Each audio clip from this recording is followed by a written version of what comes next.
good morning, evening, whenever you are watching this. Nice to see you. Hope you're having a good day. We are here, my friend Michael and I. He is the mod Dalinar's Blade on this channel. I am Pax Melchizedekis, aka Pax, aka John. We're here to do a Hades 2 tier list. As you can see, however, we've already gotten started, and that's because I, Pax Melchizedekis, aka John, aka Pax, am an absolute moron, and I forgot to record my audio from my good friend Michael. So, we lost it. We had a great discussion. It was fun. It was great. We disagreed on some things, but it's gone, and you'll never hear it. So instead, what we're going to do is we're going to quickly go through and place all of these back for you in a smash cut, fast-forwarded edit. Maybe not, we'll see. But really quickly, we're going to show you a brief description of why we thought some of these were important and why we disliked Apollo compared to Demeter. Starting now. This is Future John, here with Future Michael. We're here to recap the bits that were lost in the previous recording. Say hi, Michael. Hello. The future is really cool. We have bright pink floating hoverboards. It's amazing. In short, we gave Apollo around a B rank because he has some good things and some bad things, but mostly things that weren't very exciting. And we gave Demeter an A or an A plus because I was really a big fan of her. Michael didn't like as many of the things that I liked, but he acknowledged that they were good. But specifically, with Apollo, his basic strike and flourish boons don't inflict curses, and we're really big on curses in the way that we both play. And so that's why Dazzling Display in particular is, and I actually hate this because it just sucks that it doesn't even guarantee to inflict his curse days on the strikes and flourish when you get it, but we hated it. But we acknowledge that Nova Strike deals enough damage and the increased size is significant enough that on the attack at least it's a good improvement. Yeah, a 10% chance that your attacks may afflict a curse is pretty lame when most of the others just do afflict a curse, and it's a question of how much and how long. Apollo is pretty mid. I think it's not that I hate Demeter. Demeter is good, and freezing somebody is always good. It just is. I like big numbers, John.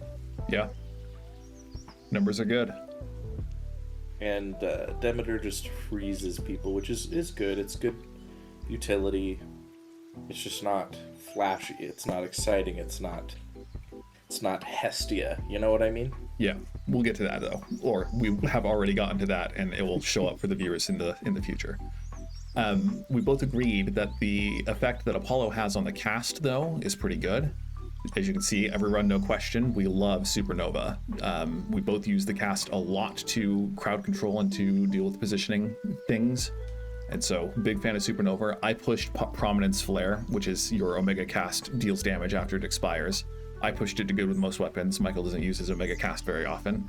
But we also thought that Lucid Gain, most gain boons are pretty good. However, we disagreed on Tranquil Gain. Me specifically, I was the one who didn't like it as much because I like the torches a lot, and with the torches you want a gain that consistently can work without you needing to stop and do nothing for a moment. I acknowledge that it does gain a lot. The base gain is like your full magic back after 1.5 seconds or 2 seconds of standing still or something. It's pretty good. It just doesn't match my play style. At base, it's 2 seconds because it's 50% of your magic every 1 second. Yeah. And so I acknowledge that it's good. I put it with bad with most weapons, but Michael liked it enough to place it with good with most weapons, and so we disagreed there. For self-healing, though, that one, we make a reference to it later. Michael and I disagreed because Michael hated it because he read it wrong. He didn't understand it. Would you like to tell your story, Michael? Yeah, I think so. The description for self-healing is, well, you have at least 3 fire elemental infusions. Whenever you take damage, restore some health. And then it just says damage recovered 30% over 5 seconds. And when I read that, I thought it was whenever you take damage, you will start to recover 30% of your total health over 3 seconds and not 30% of the damage you just took.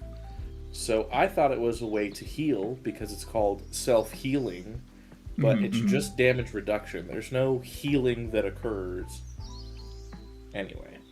So it was more of a salty thing, that because we both agreed that it was good under those circumstances, that at the very least it's essentially 30% damage negation, as long as you don't take too much in one moment. But we disagreed because his affect towards it was so negative. Mostly because I had a run where, because I misread it and my health was really low, I thought, oh, I will heal. And then willingly took damage and died. Yeah. Last two notes that are important. Arctic Ring deals a lot of damage and also freezes, and those are two very good things that we both really like. And so when we have the chance, we'll take it pretty much every run, no question. I'm bigger on it than he was, I think, but we both agreed that it's one of the best boons Demeter gives. And then Arctic Gale, I wanted to put it every run, no question, except it's not, because if I already have Arctic Ring, it doesn't do as much. But Arctic Gale gives you essentially a second curse on your cast, because it creates a gust on your cast, which is one of the best things that you can do if you're trying to activate two curses on each enemy. So having Arctic Gale and any other curse inflicting cast gives you immediately that trigger, which is great. Not good enough to say every run, no question, because again, if you already have freeze on your cast, it doesn't do much. But it is top of good with most weapons. And then we left off, there was an anecdote that I shared of Heaven Strike, where I got a heroic Heaven Strike attack boon when I was doing the Morrigan daggers. And by the end of the run, the damage stats showed that even though I had activated the triad effect, where if you hit with your attack special and omega attack, you deal 777 damage, and had a Daedalus hammer that increased that damage by 222. At the end of the run, the Blitz still dealt more damage, which is why I wanted to put it at every run, no question-ish, but I didn't love it enough, and so putting it at the top of good with most weapons, because Blitz just deals so much damage. Okay, any closing thoughts, future Michael? I think we should have put Frigid Rush higher only because it looks cool, but all of the Rush abilities actually are and should be mid. But it is kind of fun to have a little blizzard around you. True. Cool. And back to the present. Oh, well, we were so smart back then. Or we were so smart in the future, I guess, is more accurate. We will have been so eloquent and so precise. So, anyway. And then also you can introduce yourself rather than me introducing you. I just think it's really convenient that my audio is erased from time, because for the sake of the audience, I could have made really eloquent arguments for Tranquil Gain and self-healing. They'll never know. And they'll never know. All we have is the record of you not actually reading self-healing ever. So what I think was really smart is making sure that my audio is the one that's gone, because truthfully, it's just been an embarrassment of, oh, is that what that does? Yeah. But yeah, it's good. So we had just ended on Zeus's strike, which we both agree is very good, and had a fun anecdote about how powerful it can be compared to other base weapon traits. And we were talking about Heaven Flourish, which I think is good. I don't think it's... Because most specials are good for single applications of curses, but not as good for, like... I don't usually want a special that does Scorch or something. And so Blitz is in the middle. It needed to re-up it consistently. And so with the torches, it's great. With Cassynth, it's okay. With Reval, I think it's okay. I think it's good with most weapons because of the amount of damage it deals. As we pointed out, it's 100 damage at base, and that's common, unupgraded, unpalmed. So I think Heaven Flourish is good with most weapons. I would probably put it below Ice Strike and Ice Flourish, because I think freezing is a little better. But I think in terms of damage in general, efficacy, I think it's pretty good. I would put it below Winter Harvest too. Okay. I've been thinking about it, and in general, I don't like using specials most of the time. There's some weapons that are better than others. Like, I abuse the specials with the daggers and with the staff, and with Cassynth. I guess thinking out loud, I use it more than. But it's never like your primary But yeah, strategy. It's not. It's always It's a secondary. Yeah, I do think with Cassinthe, it might. There's some runs where it's been like my primary thing where I'm just trying to attack them from a distance, but most of the time, your attack is way more important than your special. So, or yes, yeah.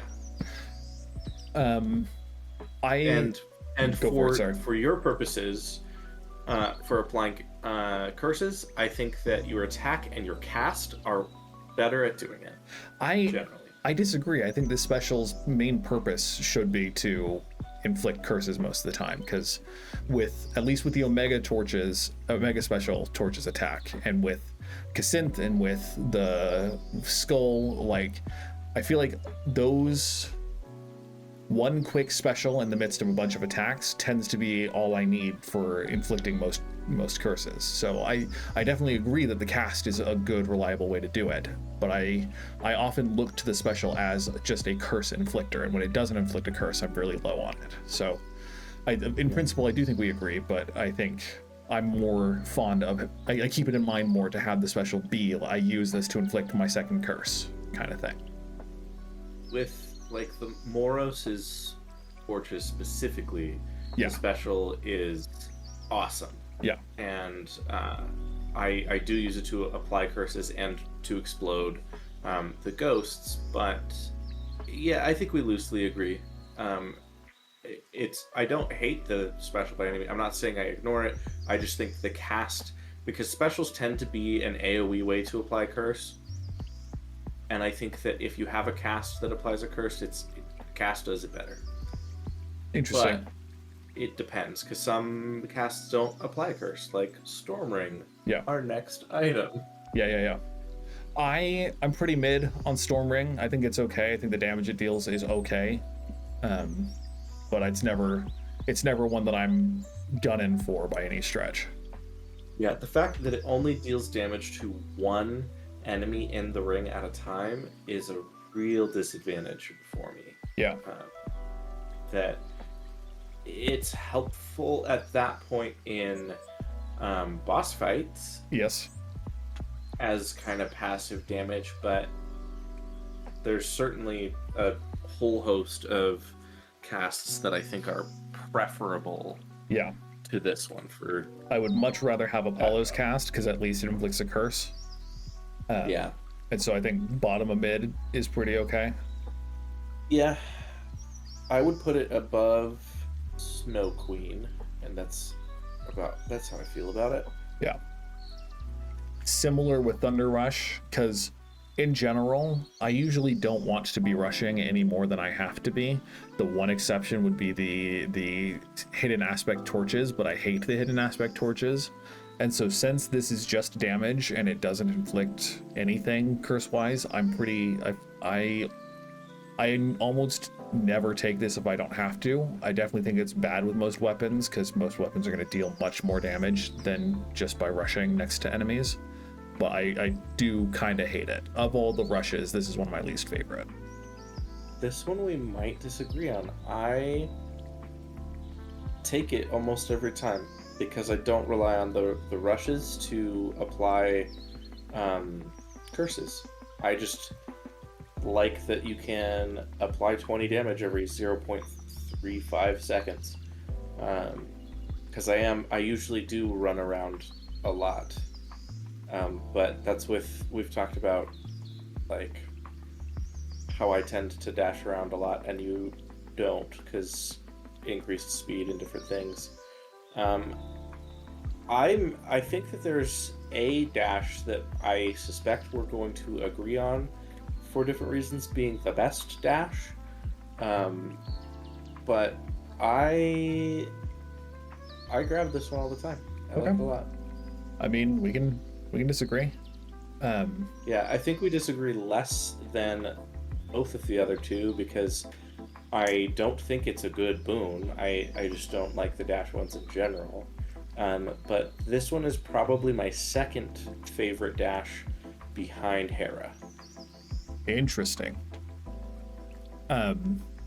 You're right that most dashes don't inflict curses, so it's definitely not like a primary reason to have a dash boon. But I don't know. It just, my experience with most lightning bolts is that they just look big and never seem to deal that much damage, and so I'd rather just be attacking than rushing most of the time if my rush is going to just be hitting lightning bolts with things. So we can disagree. Well, yeah, rushes are bad, but compared to the other rushes, it's at least dealing some damage for me. Sure. I think we both agree that the ionic gain is pretty bad.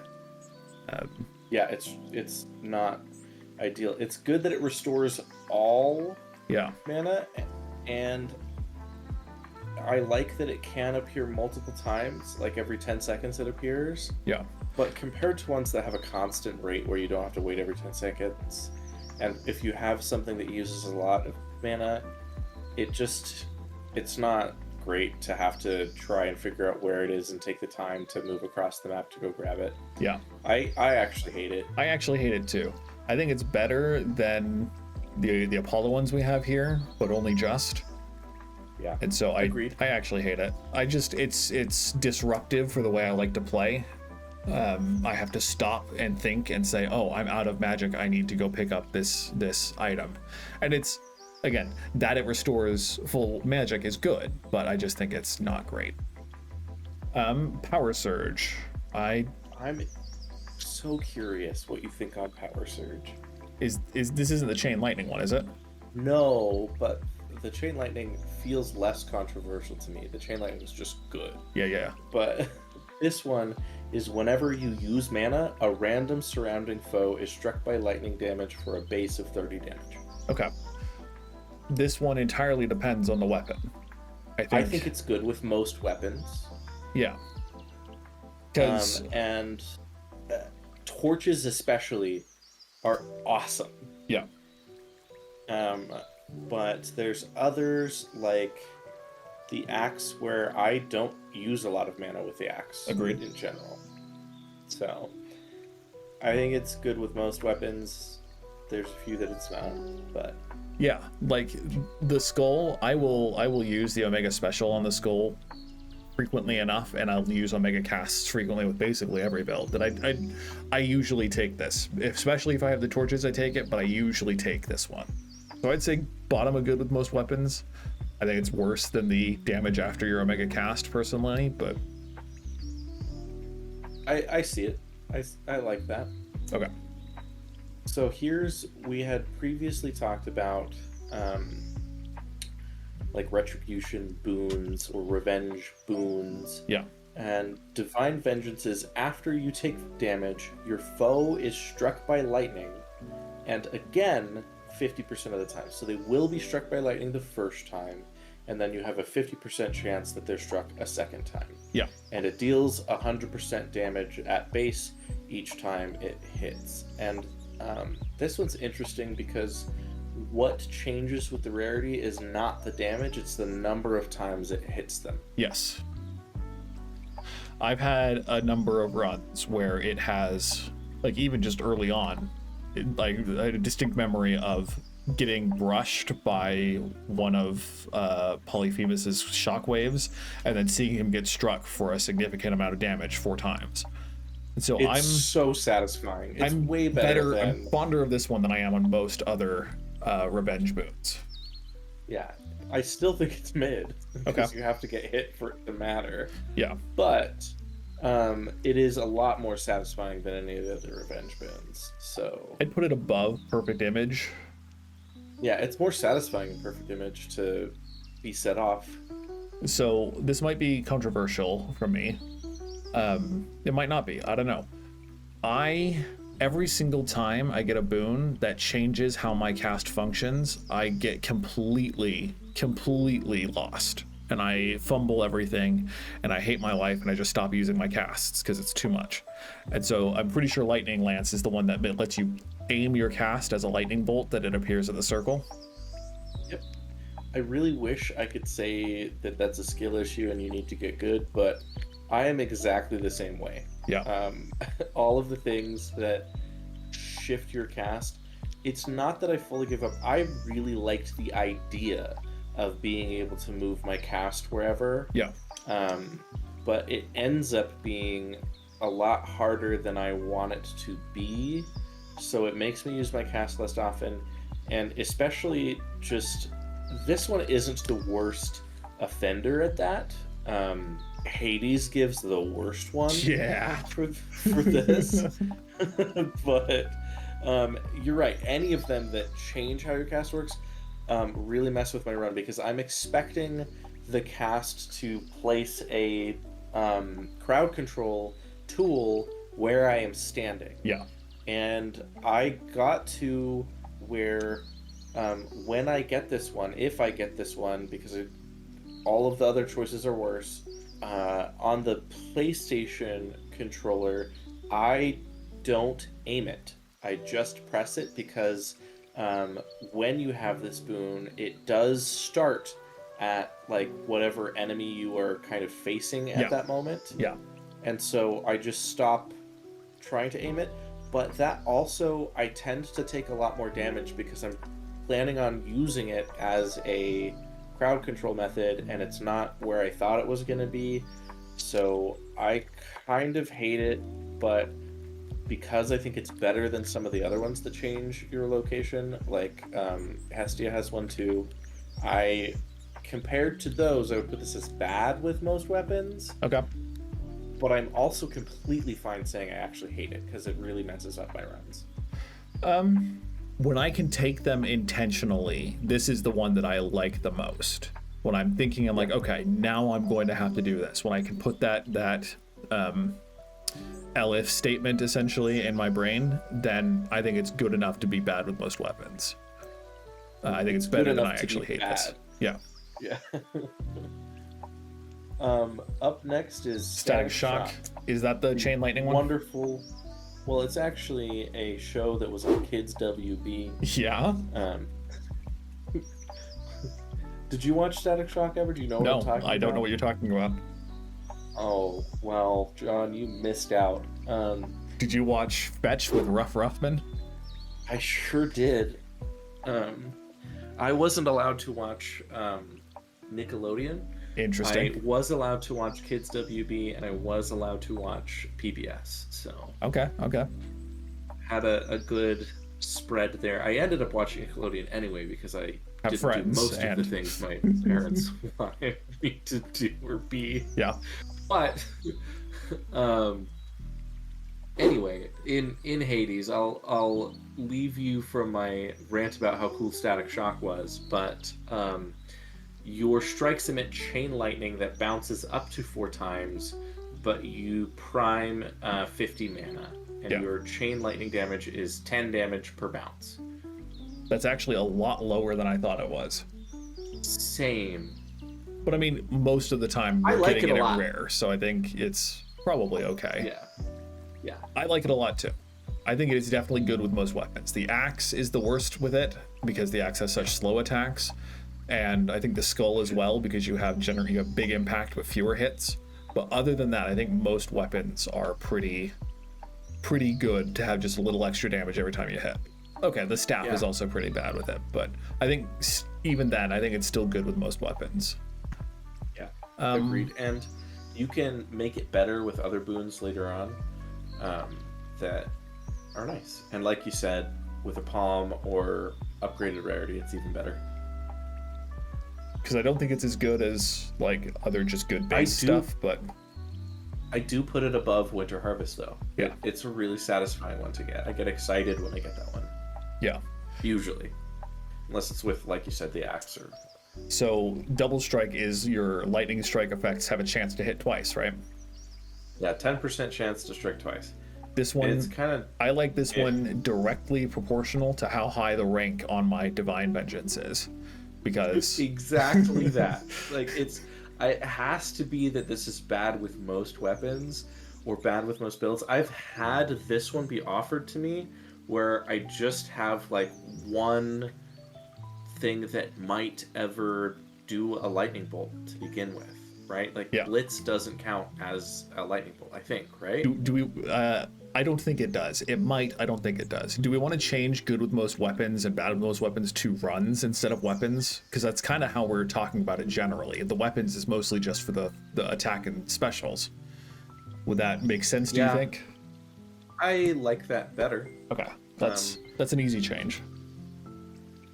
As you know, I just have to grab my keyboard from where it sits when I'm recording things.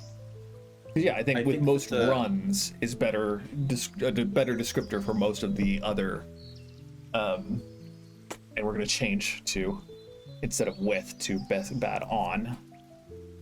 Yeah. And then it's just gonna be that awkward hanger that certain people are going to hate, absolutely, especially that it is different from but we're gonna deal with it. We're gonna deal with it. The certain people I'm thinking of include anyone who does like typesetting and HTML and visual design. So anyway, so yeah. Did you know I have a skills certificate in graphic design? I didn't.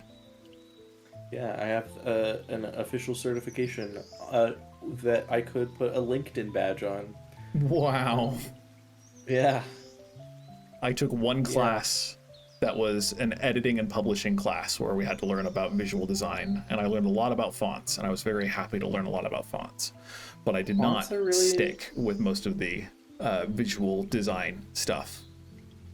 Yeah, neither did I, and that's why you would be surprised to have learned that from me. So I think Double Strike is pretty much on par with Divine Vengeance, slightly below because you need to have Vengeance first for me to really consider Double Strike. If it does trigger off of Blitz boons, let us know in the comments, and that would put it higher, because I think doubling Blitz is probably good enough. Because you're going to be inflicting Blitz. Blitz, I would feel better about it, but every time I see it, my brain is like, does Blitz count as a lightning bolt? Yeah. And then I kind of ignore it because I'm not sure. Same. So, yeah, let us know. If it does, then that's much higher on the list, but I don't feel confident enough to say that it does, and so it sits with Divine Vengeance in mid. What's Arc Flash? I'm not familiar with that one offhand. Arc Flash means that your damage from Omega moves immediately activates Blitz effects and makes them at base 30% stronger.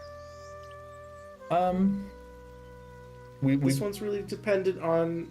It's exactly the same as the Double Strike. It really depends on if you are applying a lot of Blitz with your primary or special, this is good. If you are not, it's not. The best case scenario is having the Heaven Flourish on the torches, and then have this because your Omega attacks are going to trigger the Blitz every time. That's great. Yep. Other than that, I think it's bad on most runs, just because we've already talked. Both of us don't use Omega moves nearly as much as we would need to make this good.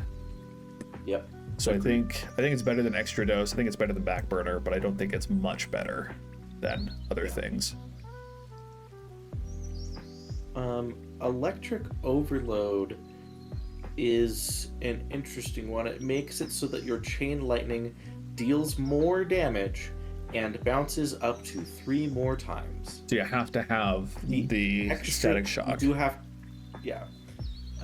and the Chain Lightning damage is an extra 20% damage. So it's a meaningful boost both in how much this spreads and how much it damages.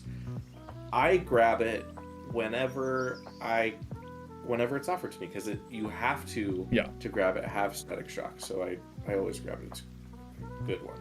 Yeah. I would almost put this on every run, no question, just because if I see it, I already have the bouncing, and at that point, it is a good pick for your build. Yeah. I could go as aggressively as that. I think it's... I don't know, because there are infrequently times where I have to take Static Shock because everything else is trash. Excuse me, and then I get Electric Overload, and I still don't want to use it on the axes. But we could put it every run, no question, under the circumstances you've just described. It'd be the bottom for sure, but yeah, and it should be, because it's conditional. Yeah. I have mixed feelings on air quality for two reasons. One, most of the time when it's offered to me, it is because you need 5, right? Yep. Because I have 4 out of the 5 requisite airs, and then I don't have an opportunity to get another one, and so I'm disappointed. Or I'm using a weapon that already at base is dealing a lot more than 50 damage, and I don't need the boost. And so I think it's good on most runs because 4 out of the 6 weapons don't deal 50 damage at base, but I think most boosts that you give, like the attack and special whatever boosts, are going to put you over the 50 damage threshold a lot of the time. It's for all the other damage that you could do that it really helps out. And so I'm kind of mid on air quality. I think it's great for like the daggers. I think it's good for the torches, but it's not my favorite of these infusion boons. I put it bottom of mid because by the time you have at least 5 of the air things, you are usually, like you said, doing more damage output than this matters. It does kick everything up to that level for any secondary damage that you might be doing with like your rush or something, but it's really underwhelming. Yep. But not as underwhelming as Shocking Loss. I don't know what this one does. I take it so infrequently. Whenever you first deal damage to, and this is where this falls apart, whenever you first deal damage to susceptible foes, you may destroy them outright. Yeah.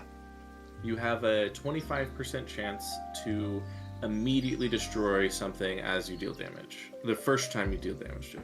Yeah. I like it. I don't think it's good, but I like it. It's kind of neat. It's fun. It's fun to just melt something, but none of the bosses are susceptible. Of course, because and I think it would have like a fun dialogue moment to instantly kill one of the bosses, but I think that narratively it would be wildly worse if that were the case, because if it had been a big confrontation that you had like worked up to, it would be deeply unsatisfying to have it be that gimmicky of a fight. Like, sure. I can imagine funny dialogue as a result, but that's only after having done a ton of successful runs with it. I would have liked to have seen like some sort of incantation or potion that made it so that this could occur, so that you could have the funny dialogue, and then I would like it more. I do think it's bad on most runs. It's fun though. Yeah. Like, you'll always take it. You'll always take it if you have nothing else to take, and you'll be happy because it's the best thing you have. But I think in general, it's just not great. Like, the problem is, if you look at all of the other Zeus boons, I think the majority of them we put on either mid or good on most runs. Like, the other ones are higher. Yeah. So it's not that I would always take it. Sometimes I do find better options than that. That is a good point. I usually take it because I think the fantasy is worth it for me, but that's also just because I generally don't need. It's the gravy that you don't need to finish a run by any stretch, but I think it's fun. Yeah, that's kind of true for all the legendary ones, but I mean, some of them are like, I will be winning now that I have this legendary. I am a huge fan of Sanguinary Saber. You mentioned already that you're kind of mid on it, but I love this because it's so much more convenient and so much fun. That's the one that I think it's good on most runs. It just depends on if I have something that drops the. We all agree though that the Aphrodite legendary is basically the best. Yeah. But that's Zeus. Definitely, he's consistently as good as Demeter. He's a little less like top heavy than Demeter because we have more Demeter things in the upper echelons. But I think he's consistently pretty good. Also an A, maybe like an A- at worst, just because I feel like a lot of his stuff is just good but not exciting. But definitely one of the top tiers. Shall we talk about Poseidon? Yeah, the fun uncle, aka the Funkle. I am sad about Funkle Poseidon. Yeah. Poseidon was one of the ones that I would grab his boons every run, no question, in Hades 1. Yep. And they are... for the first 5, for Poseidon, I almost never grab them if I have another choice. Yeah. I'm fond of Tidal Ring because it's one of the only things that inflicts froth at base, and so I like it as a curse inflictor. But yeah, because the damage you get from the splash effects from these is lower than you get from Apollo's, as I recall, is lower than you get from Apollo's attacks and specials. And so in general, and again, a lot of the time, I don't want to be pushing things away from me. With the torches, I don't want to knock things out of the way. With the axe, I think it's good, but with synth as well, it's like, oh, I hit them and now I have to chase after them, and I hit them and I have to chase after them. And with the skulls, you want to keep things fairly bunched so you can do the splash damage from the skull impacts. And so knocking things away, it just is less good in this game than it was in Hades 1. It's even worse than you're imagining, because where you've mentioned like Apollo has like a base damage buff, this doesn't give a percentage boost or a flat damage boost to your attack. Technically, it has a flat rate damage bonus that it applies to the actual splash that occurs that knocks foes away. Yeah. So it just is bad. Poseidon as a character is delightful. Yeah. So and Sea Star, I take on every run, no question. Yeah, a bunch of his secondary ones are delightful and really nice, and they feel like just nice gravy on any run. Where I'm happy to like double boons or other things, but I at least for the first 2, Wave Strike and Wave Flourish, I'm gonna say that they're either bad on most runs or I actually hate them, and I'm on team I actually hate them. I definitely actually hate Wave Flourish, the special. Absolutely hate it. Bad on most runs. I think it deals enough damage, and like I don't know. I'm trying to talk myself into this, I guess. So maybe we do just put it in I actually hate this. I hate it less than I hate Iconic Gain, but agreed. Do kind of hate Attack and Flourish, Strike and Flourish. Again, I'm at least mid, up to good on most runs with Froth. I confess, I don't actually know what Froth does. I just know that it's a curse.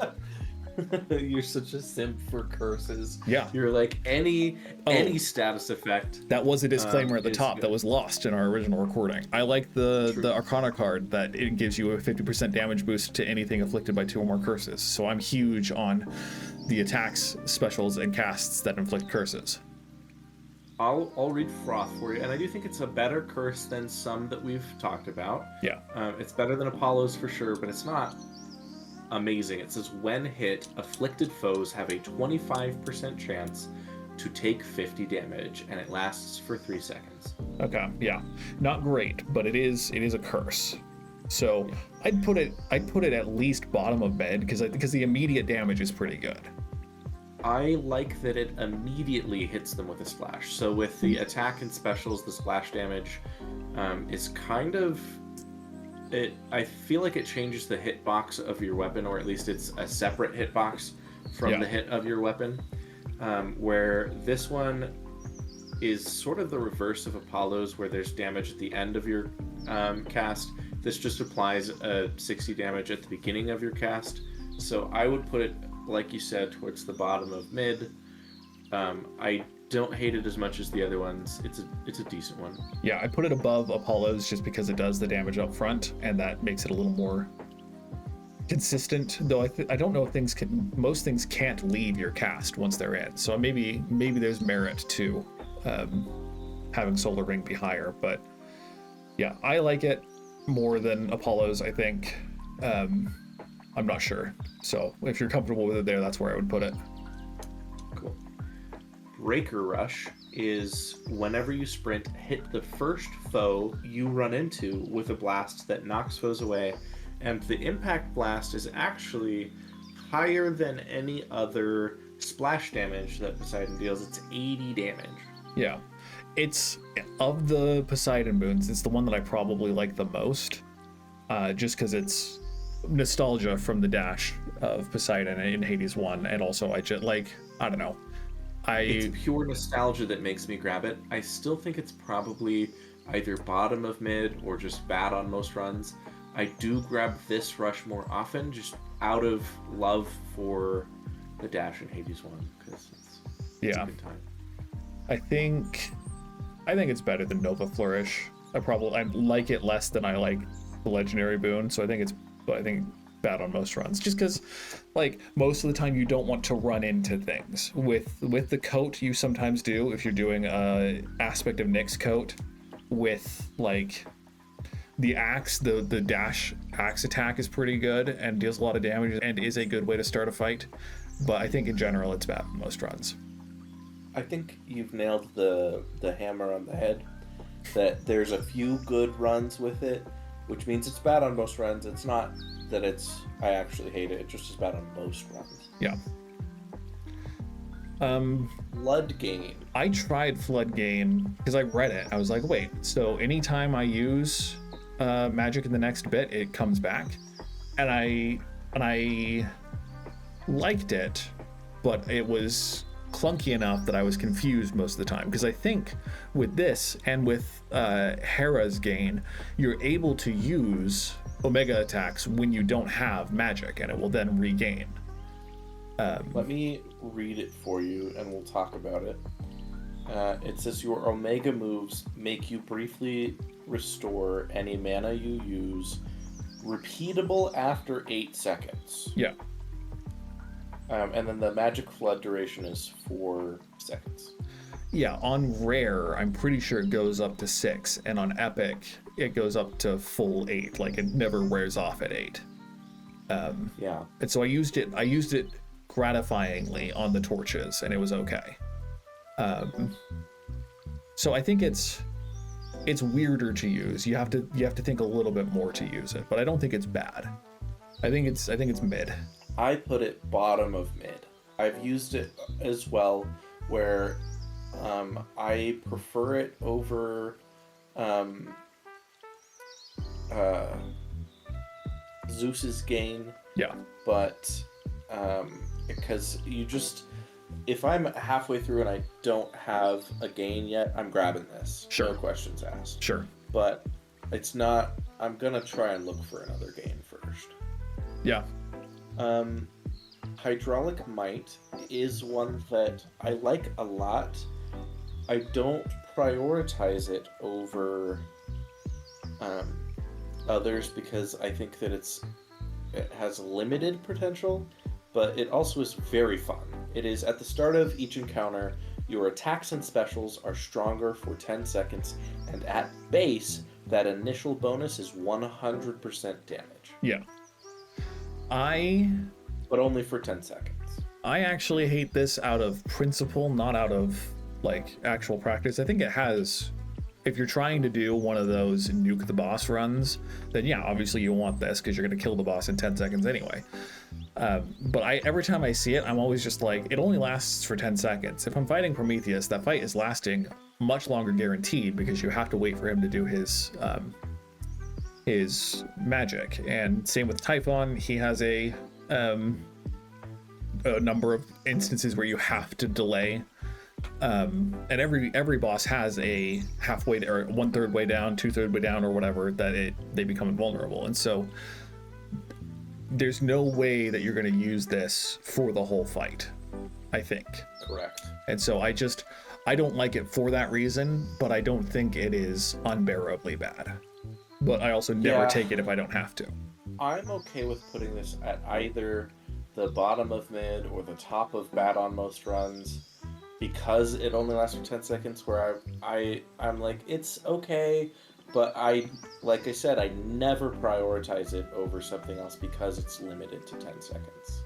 Yeah. There's an interesting, when we get to Hephaestus, there's an interesting difference. Well, that's another temporary one, which is the armor boost for the first couple seconds, which I always grab on every run, no question. Yeah. I don't, but I know why you would, and I totally agree for the same reasons we talked about with the Snow Queen, because sometimes that first couple of hits is worth blocking. So, yep. Buried Treasure, I think it's mid.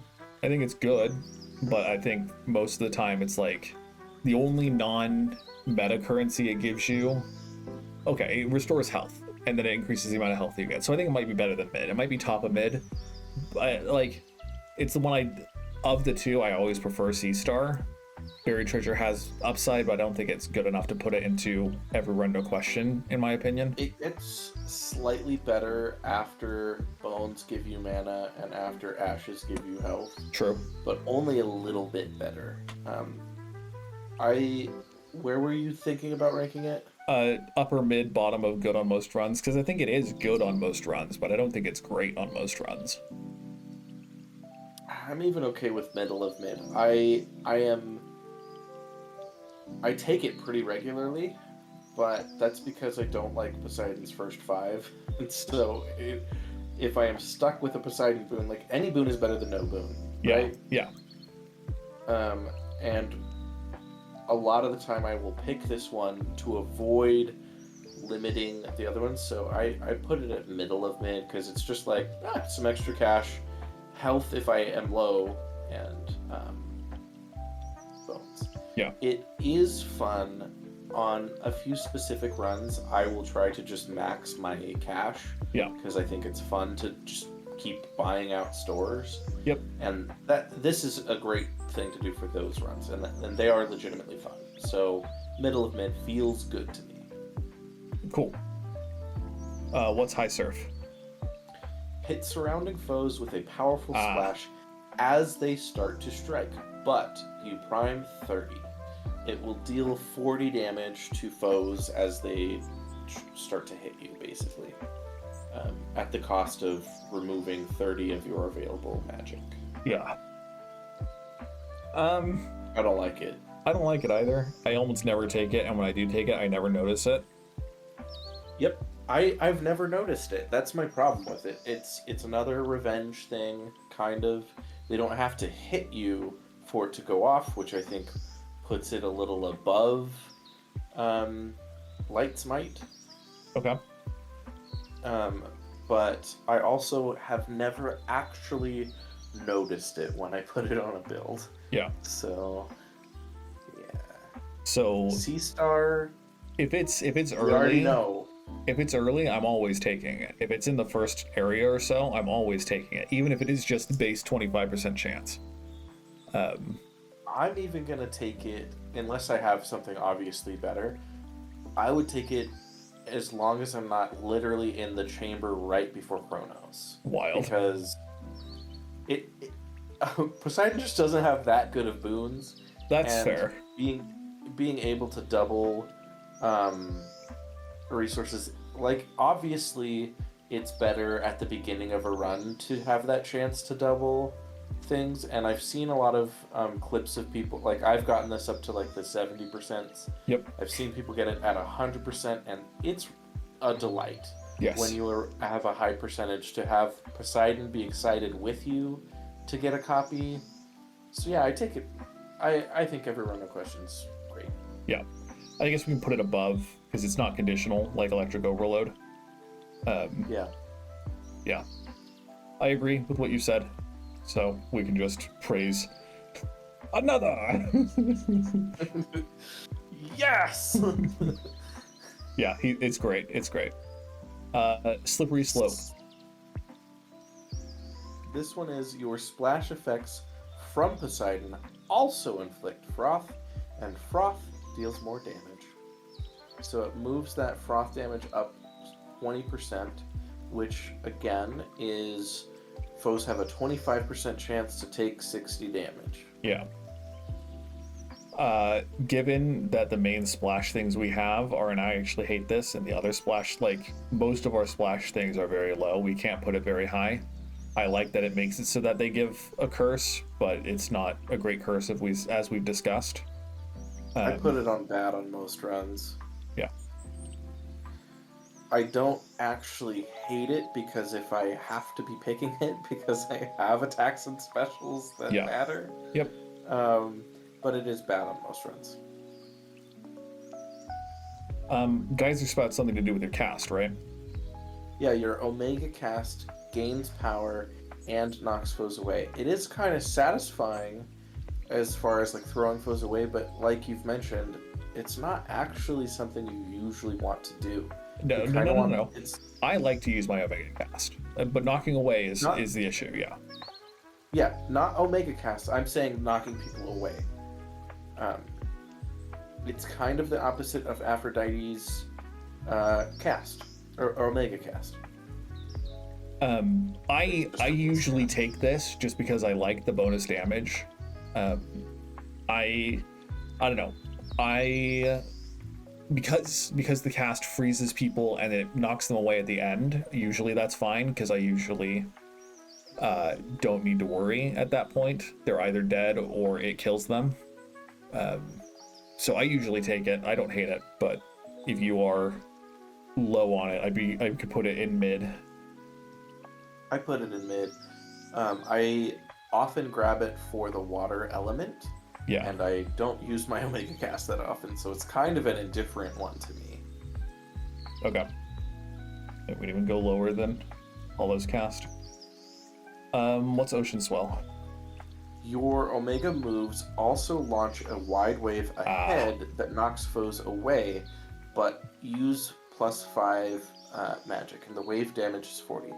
I actually grab this one pretty often if it is a choice, because instead of, like, this one doesn't count as one of my major attacks or other things, and at that point the splash is just extra damage for a relatively low magic cost, but it's also not a game changer in any direction because it's just 40 damage for my Omega moves.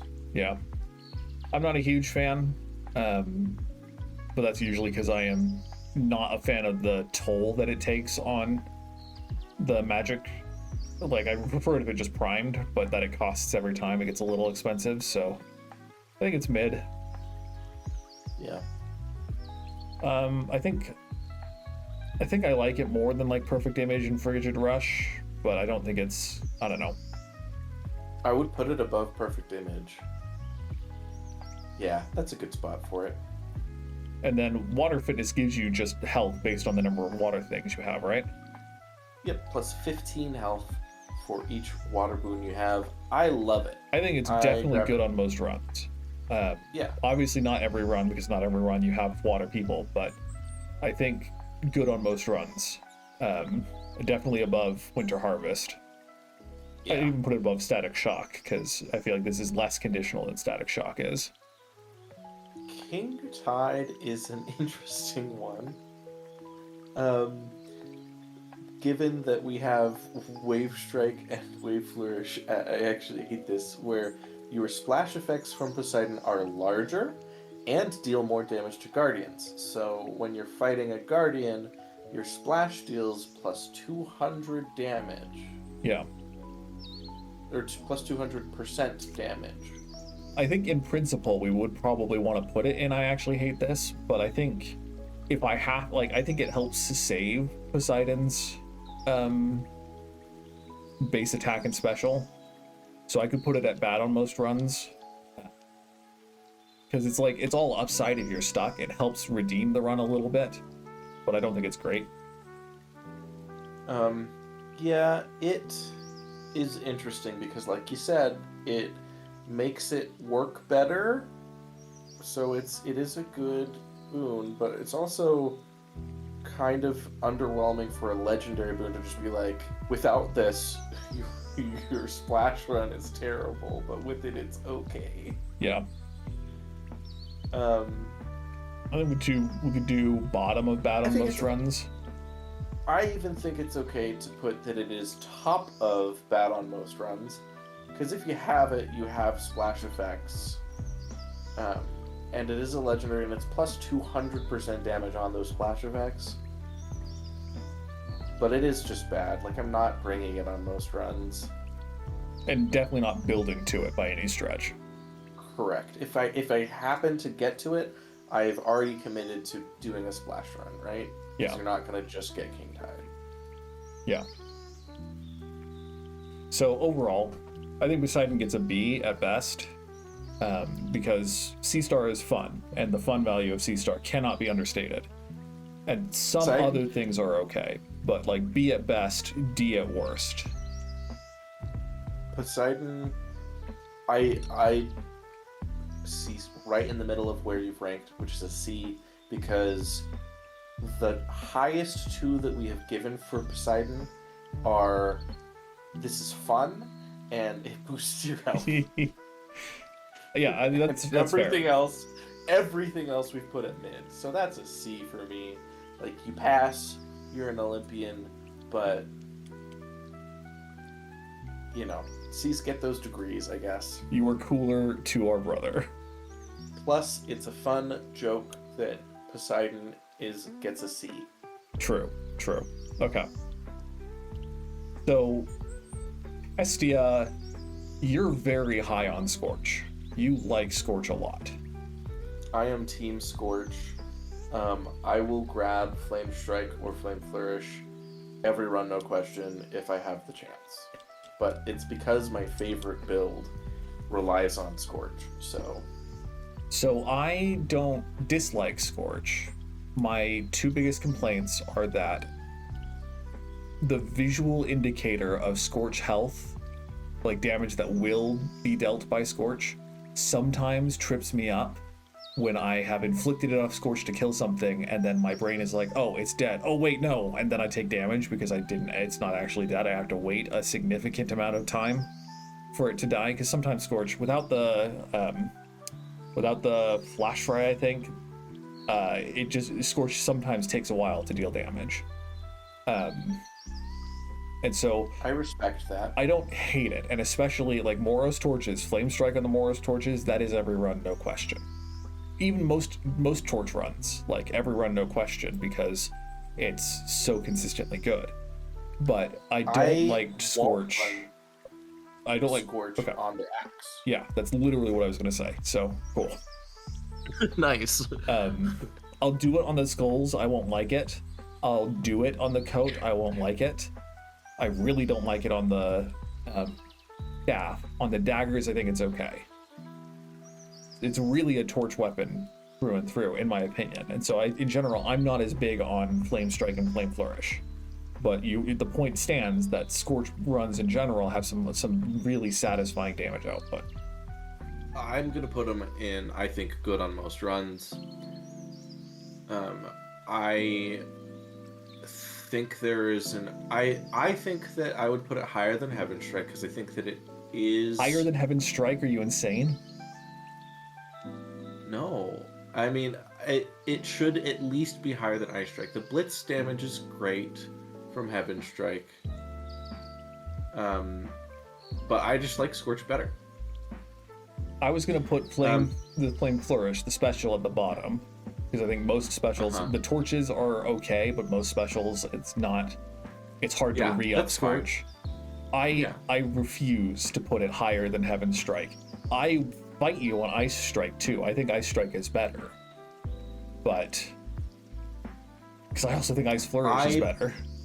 I personally, oh my god, I don't think Ice Flourish is better. I'll fight you there. I will give you Ice Strike because a status effect of freezing somebody is probably better than outright damage, but because it is one of the higher damage dealing things to set up damage over time, that damage over time is so meaningful for while you are dodging and moving around and setting up other things that damage is going on. Sure.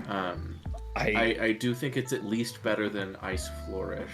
Like any special, it should be better than almost any special.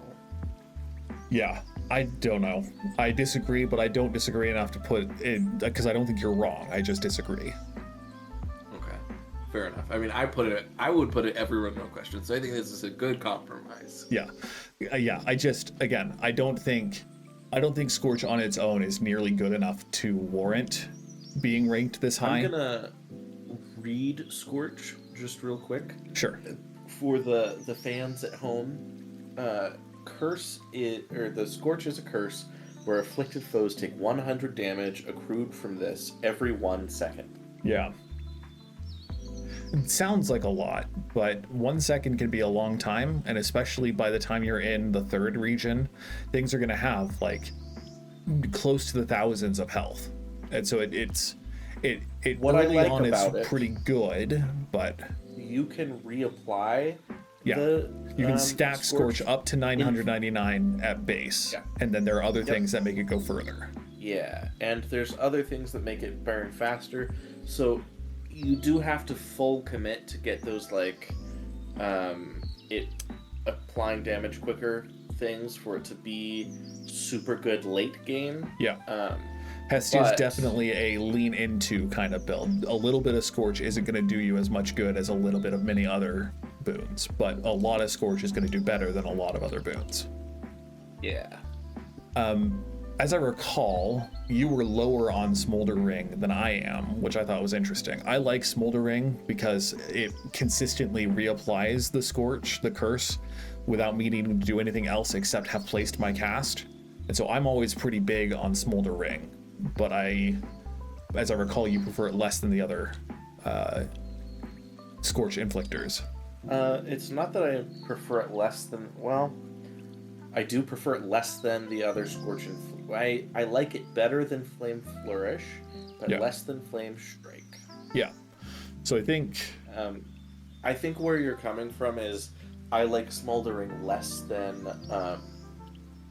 Hera's cast, which you're kind of mid about. yeah, But because I think I prefer a number of these more than I like Smolder Ring, but I think Smolder Ring's better than most Apollo things.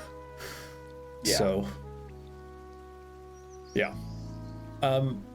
Of the rush boons, this one is also fairly low in my estimation, just because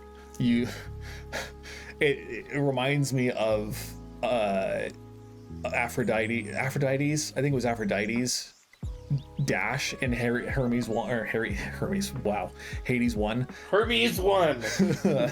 In Hades Delivering 1. goods. It was either because one of the two, Dionysus's and Aphrodite's, dealt damage and inflicted the curse or whatever, where you were when you started the dash, and that's just kind of bad in a lot of cases because most often you're not going to be dashing away from someone, you're going to be dashing to someone in Hades 1.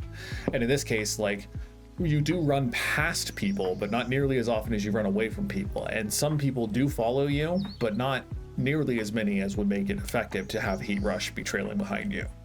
So I personally think it's bad on most runs, but I think it's mid in general. The only reason that I don't put it in, actually, I hate this, is that it looks cool. It definitely looks cool. I So- think it's bad on most runs. Damage behind you, it changes the way you would have to think about applying damage enough that it's tricky, and it only deals a max of 40 damage per second. Yeah. I literally take And- it and just never think about it, and if it deals damage, that's fine. And then I like how it looks, and that's it. So I'll grab it because I like how it looks. Yeah. And dashes in general are kind of bad. But yeah, it's not a good one. Cardio gain. This Rocks. is like I would put it currently top of every run, no question, because Agreed. It's great. It's such a good game. because even on the weapons that it's bad for, the axe and the staff, like the staff maybe it's a little, the threshold is lower, but like you don't use that much omega or that much magic on the axe, and so getting, at base it's like 6 magic back per hit. 4. 4. Okay, that's a little worse. But when it's epic, then it gets up to 8, I believe, and then higher than that, it gets pretty crazy. But for the torches, as long as you have at least 5, as long as it's better than common, then it means that you can keep using your omega consistently. And like you're hitting with 2 normal ones in between your omegas, and so it can't even go lower than that if needed. But like, it's so good, and since you're always going to be hitting things, like the only time you don't hit things is if you have a chaos boon that is punishing you. Like it's so consistently good at keeping you topped off that you can always use your omega boos unless you're really using your omega boos, which again very rarely happens unless I'm intentionally, like if I have ice strike or ice flourish on the axe, I will use that a lot because I like to freeze things and then go in and hit. But even then, that's a very niche case where cardio gain might not do as much as it needs to. So We're both huge on cardio game. Not actual cardio in real life. Correct. Too busy playing Hades. Correct. Yeah, I agree. Cardio game, awesome. Highly flammable. Is this the one that increases the rate of Scorch? No. No, what's this do? Well, sort of. Whenever you inflict Scorch on a foe for the first time, inflict more. So this makes it so that your first time Scorch, it adds 80 to whatever it had been. Yeah, at where base. If you remember, you can deal up to 100 of the sort of stashed damage by Scorch in 1 second. The base attack without raising its rarity starts with 30 damage. Something like that. It could do. So applying highly flammable boosts it to where you are applying more damage per second than the boon actually deals. So this is where you begin to, without having boosted levels or rarity of Scorch, make it so that you can apply a really high amount of damage and then walk away and start spreading damage across the map. Yeah, I think it's good on most runs. If you're gonna have Scorch, grab this one.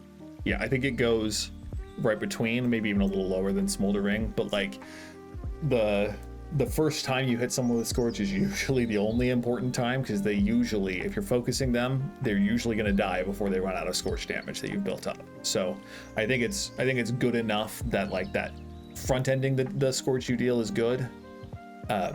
So I think it's good on most runs. Yeah. Glowing Coal is the one that adds something to your Omega special, right? No, it's trash. Oh, this is the cast one. This is the one we actually hate. Yes. Hold your cast to aim a fireball that explodes on impact and your binding circle forms there. It's a very slow fireball. It's not a very damaging fireball. Doesn't deal Scorch. Doesn't deal a curse. I think I hate it more than the iconic gain a little bit, because at least that's consistent and will still be there when you need it to be. But like it flies so slowly. I like it better than Yeah. Oof. Controlled Burn, your Omega special, also launches a fireball, but it uses 10 additional magic. The fireball damage is base 100. I think it's also pretty mid. It's just extra damage. It's mid to bad on most runs, because it's also, when it launches it, it's slow, and sometimes the direction is hard to anticipate. Nah, we'll put it...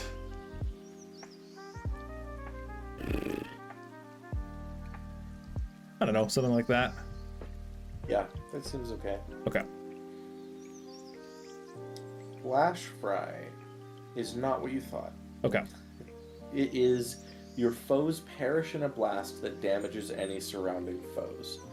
I like this one better than similar ones because it's not a chance that they deal damage. It is when they die, they will deal damage to people around them. It's only 60 damage, but that adds up, especially... It's really satisfying with like the Oceanus zone when you get like a fish and you just wipe them all out the moment you kill any of them. Yeah. I'm a big fan. It doesn't do much in boss fights, but it doesn't need to do much in boss fights because it's really good against the hordes of enemies you fight. And so I think it's definitely higher than Winter Harvest, and I think it could go better than Static Shock because it's a good AoE damage that you can rely on, as you said. It will deal the damage. Hot Pot is fun because I am bad and because I often have Scorch. Yeah. Which is gain a chance to dodge, which is doubled against Scorch-afflicted foes. It's a very small chance to dodge, mind you, because again, they don't want you building absurd dodge runs. Yeah, you at common rarity, it adds 4% chance, and that doubled is 8% chance against people with Scorch. Yeah, I think it's top of mid or bottom of good on most runs, because I think it's better than many other boons we've talked about. It's not like I usually don't take it because I usually like some of the other things more, but I think it's a fine effect because at higher rarities it can go up to like a 15% chance when it's doubled, 15 or 20. Because I think Epic might be a 10% chance, but that's a little high, so I don't know for sure. But I think it's top of mid. It's 20. Yeah. Let's put it lower than Cold Storage. Pyrotechnique is the one you were talking about, and this one is, I think it has to be above any of the Scorch effects other than whatever you are applying with Scorch, because it's the one where your Scorch effects deal damage faster. At base, it's 50% faster. Yeah. My negative affect toward it is just that it reduces the time the curse is active, but it really, really does a lot of damage. Well, it's not part of our discussion because we don't have any of the legendary boons here. We don't have any of the duo boons here, but our favorite runs, we both agree, I think, are the Hestia Aphrodite or duo boon, which means that Scorch deals damage but does not reduce from weak afflicted foes. And with Pyrotechnique, that's a stupid amount of damage that just never stops inflicting. It's just constant, rapid, strong damage. It is the hardest runs that I have done. I had that duo every single time. Yeah. It's so good to just always deal passive damage to, depending on how much Aphrodite you have, everyone on the map. Yeah. Yep. Snuffed Candle is kind of mid. I still grab it a lot because it's helpful for bosses.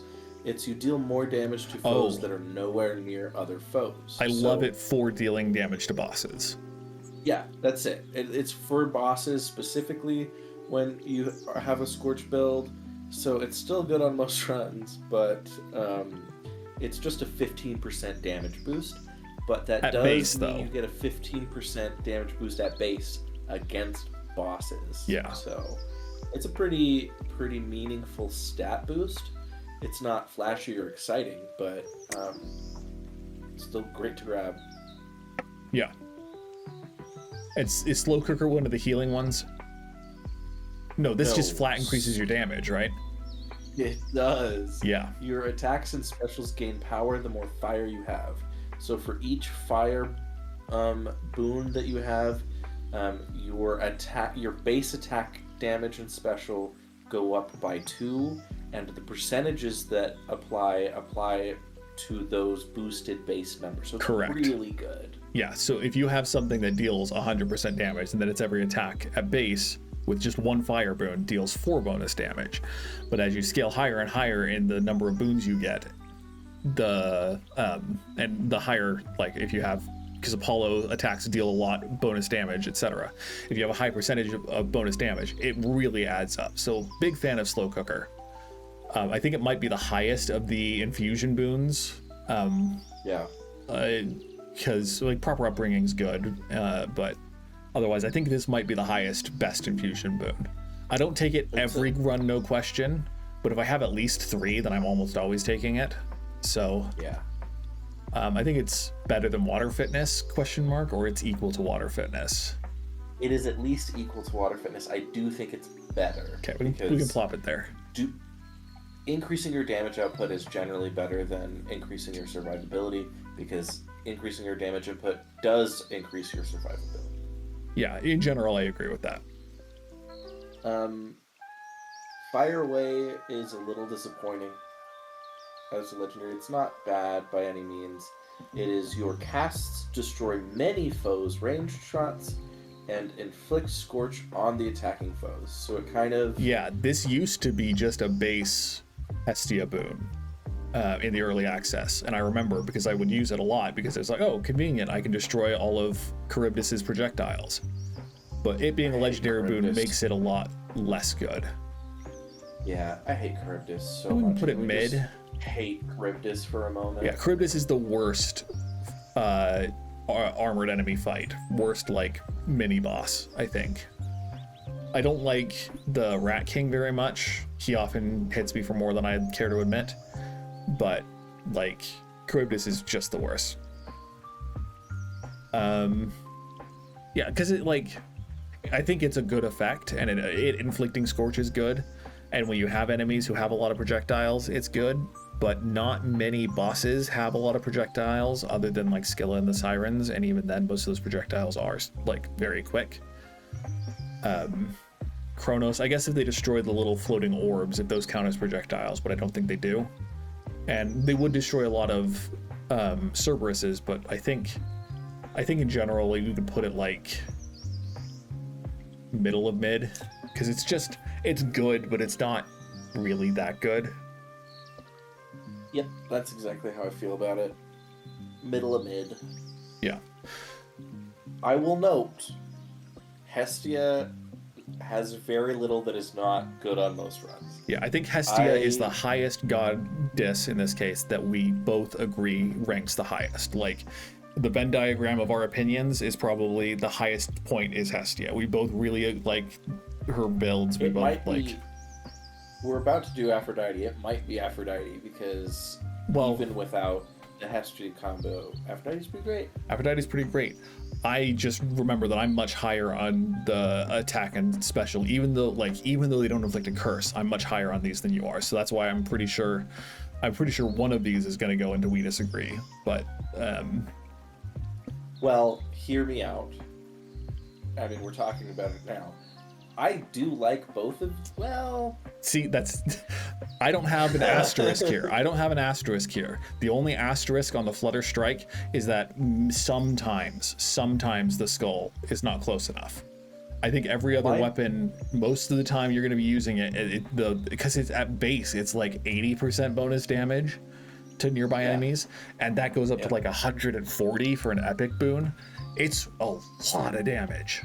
It one-shots basically everything in Erebus if you use it on the axe, and that's where it's best, in my opinion, is the axe or the torches. And so I not every run, no question, but I would definitely unabashedly put it at the top of good on most runs. My problem with Aphrodite's primary and secondary, and I do think they're decent, is that they don't apply any curses. Yeah. They just up your damage. They do up it by a disgusting amount.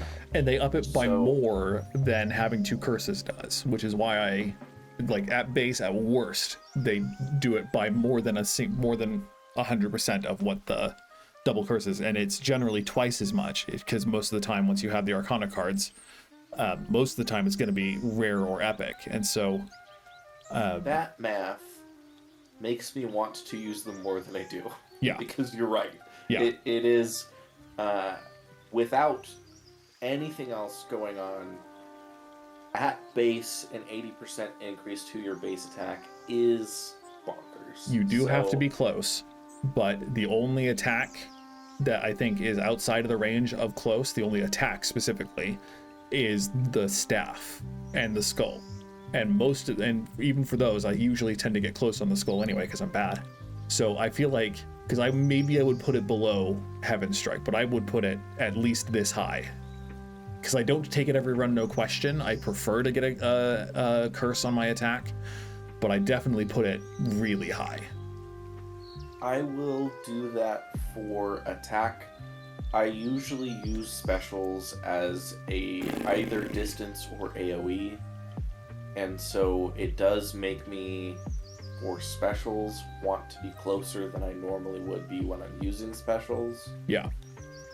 So I still think that them giving a base 100% is probably worth putting them on good on most runs. Yeah. Just significantly lower than the Flutter Strike.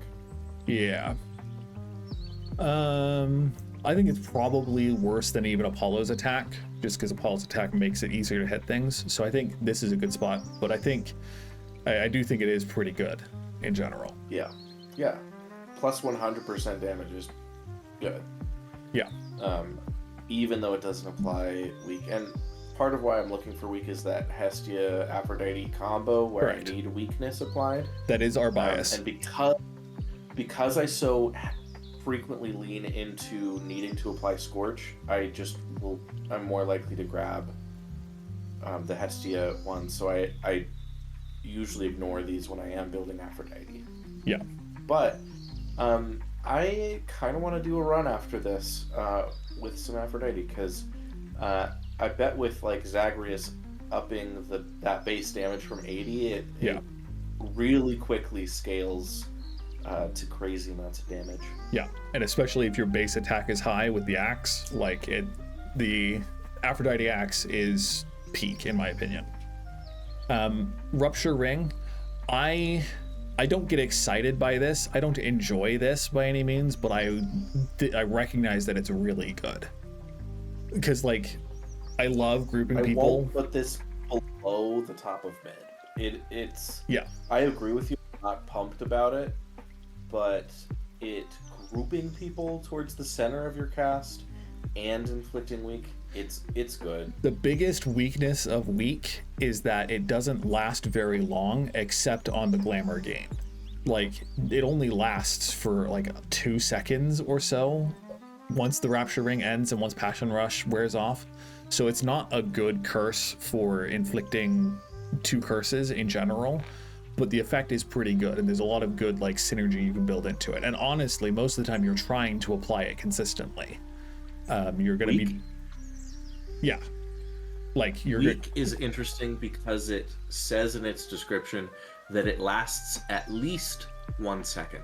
Yeah, and it has to say that because weak is just constant. If you have glamour gain, weak is on nearby foes always. Yeah. But yeah. So I like Rapture Ring because it groups people together. I like it on the axe a lot, and I like it on the torches a lot, and I like it on some other weapons, but it's not my favorite cast. I don't think. It might be my favorite cast just because there aren't, well, no, obviously Arctic Ring is my favorite cast. So I think this is good on most runs. Below Smolder Ring, maybe? Yeah, definitely below Smolder Ring. I think it's better. I like it more than Apollo's in general. And so I think that's a good spot for it, but. I like it. And the Passion Rush, good. I think this is one of the better rushes, but it's still not great because it is, you still have to get close. The range is slow and it does not inflict curse for very long. So I think this one is upper mid, but not too high on mid. I'd probably put it below Demeter's Rush. Yeah, I can get down with that. It's nice for applying weak, but it's 1 second of weak. It does also damage nearby foes for 20 damage when you sprint. It's an AoE, but it's not as good as the AoE of Demeter, I don't think. I'm with you on it's a better rush than most, but not a huge one. So yeah, I think that makes sense. Glamour gain. Is that what's? I used to be ever run no question on this, but then I realized that it doesn't. I'm pretty sure it doesn't regenerate you while you're using magic, which is only relevant for the torches.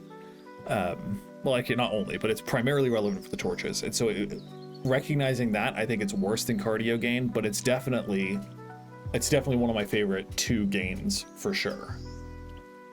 I would put it on good on most runs. Yeah. I tend to grab it as the main thing to apply weak when I am comboing Hestia and Aphrodite. Yeah. But yeah, I think cardio gain is better. Because it just consistently has at least 1 curse on things. So that, again, I'm big on that. I think that's huge. But it just doesn't regenerate magic as consistently unless you're... Well, yeah, it doesn't regenerate magic as consistently on the weapons I like having magic with. So it's great, though. It's pretty good. I like Shameless Attitude. I don't trigger it very often because this is, you deal bonus damage when you have 80% or more health, right? Yep. Yeah. I love thematically the idea of Shameless Attitude, the idea of, I'm dealing so much damage because I have no shame and I'm doing so well and I'm like rewarding you for playing well. I love the vibes of it, but I don't necessarily think it's great because most of the time, that's a lie. I'm good enough that most of the time I do have full health or close, but on any difficult fear runs, I almost never have enough health to trigger this. So I think it's like upper mid, but I don't think it's good on most runs. I was going to say upper or top mid because it is nice. I like that it puts a line in your health bar that is like, if you go below this, your bonus damage goes away. Well, Yeah. it doesn't go away. It does still give you bonus damage.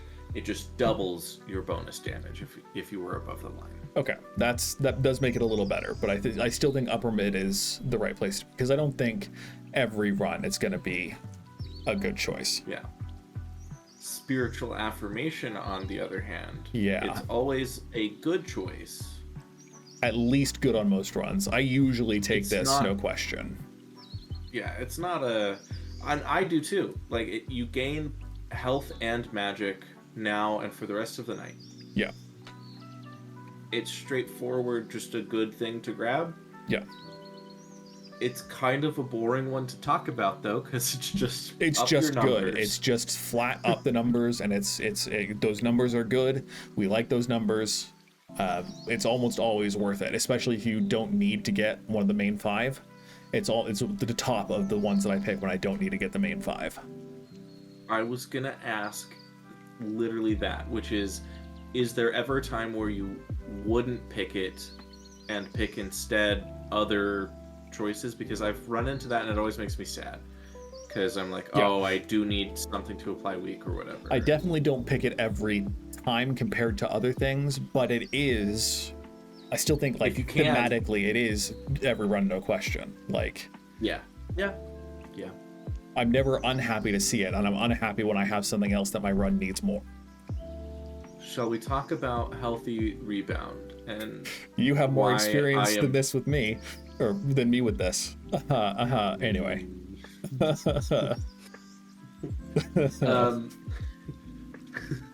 I was gonna swear at you just then, but then I thought about it and was like, well, I can always edit it out.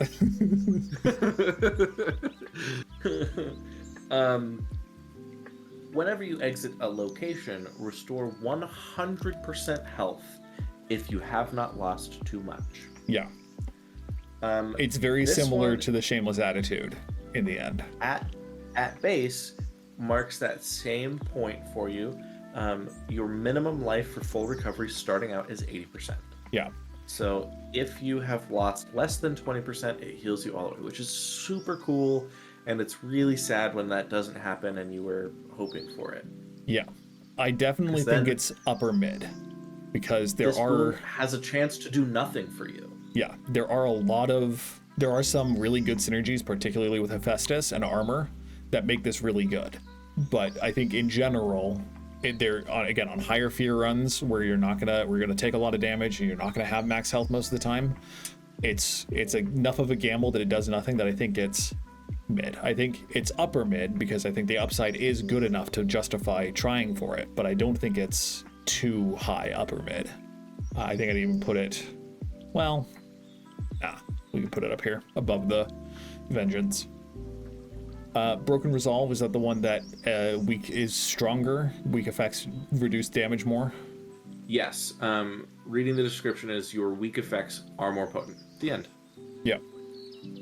I mean, I never notice it. I never am tracking exactly how much damage I take, but I usually take it because I know that it's okay, that it's good. Yeah. I mean, yeah. It's kind of mid. I think it's But- good mid. I think it's Good better mid. than Cold Storage. I don't know if it's better than It's not Frosty something Veneer. that is like, this is overwhelmingly good. It's my enemies do 10% less damage, which, I mean, when you think about it, that's kind of the same as the keepsake knuckle bones that we both like, Yeah. but only if weak is there and it's Weak only does if you- not last yeah. very long, so Yeah. I think it's good in mid. Yeah. This one makes weak afflicted foes take more damage though, right? Sweet Surrender? Or is that Heartbreaker? I like this one a lot better. Sweet Yeah. Surrender is weak afflicted foes take 10% more damage.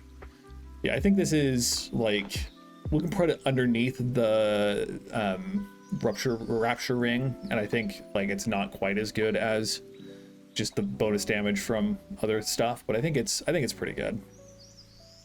If you're already inflicting weak, it's going to be good, I think. Yeah. Heartbreaker. Whenever you use 40 mana, create a heartthrob, and a heartthrob is a vessel that orbits around you and bursts when it hits a foe, or it will expire after 6 seconds. When a heartthrob bursts, it will deal 80 damage. It's kind of mid for me. Yeah, I really like heartthrobs. I think because there are certain instances where they deal you create so many that they deal so much damage, but I don't think they're so good that it's like necessary to try to build around. Most of the weapons that you don't use much magic on will still trigger a heartthrob, so I think it's good. I think it's definitely in the mid tier, but I don't think it's like that good. Yeah, I could go as low as bad on most runs. I think about these as kind of neat. Yeah. And that's about it. That's the most that I feel about them. There's a few, like, I think they're duo boons that cause a ton of them at one moment. Yeah. That I think are cool. And that's the moment when I like them a lot. But specifically, the Heartbreaker effect of when you have used 40 magic to create one is underwhelming at most. Yeah. What is Secret Crush? Your attacks gain power, but you prime 20 magic. That's pretty good. And it's bonus 5 power. So that's all of that power. Any percentage boost to your damage boosts that. Takes into consideration plus 5. Yeah. So it's pretty good. Yeah. I think that's probably middle of good on most runs. I think it's good on most runs. I think most of the time just flat bonus damage is good enough to justify the prime. Yep, agreed. We can put it up here maybe a little lower than Pyrotechnique. Yeah. Wispy Wiles. I usually take this one. I don't remember what it does, but I'm usually fond of it. I take it too. I'm a dodge stan, and this is you gain a chance to dodge for each air element that you have. It's 2% per air element that you have, and you can increase the rarity of this to make that percentage go up. Yeah. So I think Wispy Wiles is pretty good. Probably just along the alignment of these three, we think these three are probably the best of the infusion boons. Maybe. I think so. Proper Upbringing is the closest that I would say offhand, and maybe Rallying Cry, but I think it's pretty high on good on most runs. Yeah. Shall we talk about Nervous Wreck? I think I was incorrect, because I was remembering the Aphrodite Hera duo boon that whenever you inflict a curse, whenever you inflict weak, inflict 3 other random curses. This one is the one that considers all enemies close to you and does something else, right? The opposite. It is whenever you inflict weak, also randomly inflict curses from other Olympians. You had said earlier that it considers everything in the encounter near, and I think that was the case in the early access, and I don't think that exists anymore. I thought that could be like a recent patch. I swear it was a thing recently. Maybe it is a duo boon, perhaps? I'm looking through the duo boons, and I don't see it. Okay. Wild. Regardless, inflicting 3 extra curses is really good. Yeah, I mean, it's great. I mean, I certainly would take this. Anytime it's offered, I will always take this. So, yeah. I think it, because it's conditional like the shock one, so I think it's better than the shock one. So I think at bottom where it is conditional, but I think it is good. So it looks like Aphrodite is slightly lower, barring we don't have any Aphrodite ones below mid. So maybe that it justifies Aphrodite as higher than Hestia for us both. There's also 2 Aphrodites in every run, no question. So yeah. But yeah, they're honestly both, in my opinion, S tier gods. Yeah. I have to talk myself into not just doing an Aphrodite Hestia combo because I like it so much. Yeah. Cool. Agreed. Hestia and Aphrodite are best friends, and then Demeter is probably next to me. But yeah, big Zeus ups. is looking pretty good in our chart too, which I think is fair. He deals a lot of damage. Poseidon's looking real low, and Apollo's pretty sad. Yeah. Yep. Hephaestus though might. There are a lot of Hephaestus ones I don't like. I lied, I think, because I think I like Smithy Rush a lot more than I like Passion Rush, but we'll get to that later. My biggest problem is that Hephaestus requires the other boon to inflict glow, which is his curse. And most of the time, I'm stuck not doing bonus damage with my attacks and specials if I have Hephaestus. Like, it just doesn't. I'll be real with you. It's a little embarrassing, but I legitimately thought that they were considering Hephaestus like a side thing similar to a Daedalus hammer. Like, I thought that they were making it a narrative. Wow. This is an equivalent to the Daedalus hammer, because it is so different from the other things where it's not a status effect at all. It literally is just like, we're gonna shift your attacks or your specials. It didn't take me long to figure out that it was a normal Olympian thing, but it just felt so close to a Daedalus hammer, where it's shifting your interaction with like your attacks or specials, that I didn't even really get what his deal was. Yeah. Because it's not that glow almost never happens. Yeah. I want to say that they deal enough damage at base, because it's like 200 or 300 at base, right? 400 damage. 400 at base for the attack. It's so much damage that, well, I guess it's across, because upping it reduces the cooldown, right? Yes, so it's 400 damage every 12 seconds. Yeah. I've gotten it down to where it is 400 damage every 2 seconds, and that was awesome. Yeah. So I could see, like, I think the Flourish could be bottom of mid, because the Flourish, we usually use our Flourish as an accent more than the main course. And so, my Flourish is up, I'll hit him with a Flourish and deal a lot of damage. But I think Volcanic Strike is probably bad on most runs, because compared to every other strike we've talked about, like, I think it's just not good. I think it's the top of bad on most runs. Okay.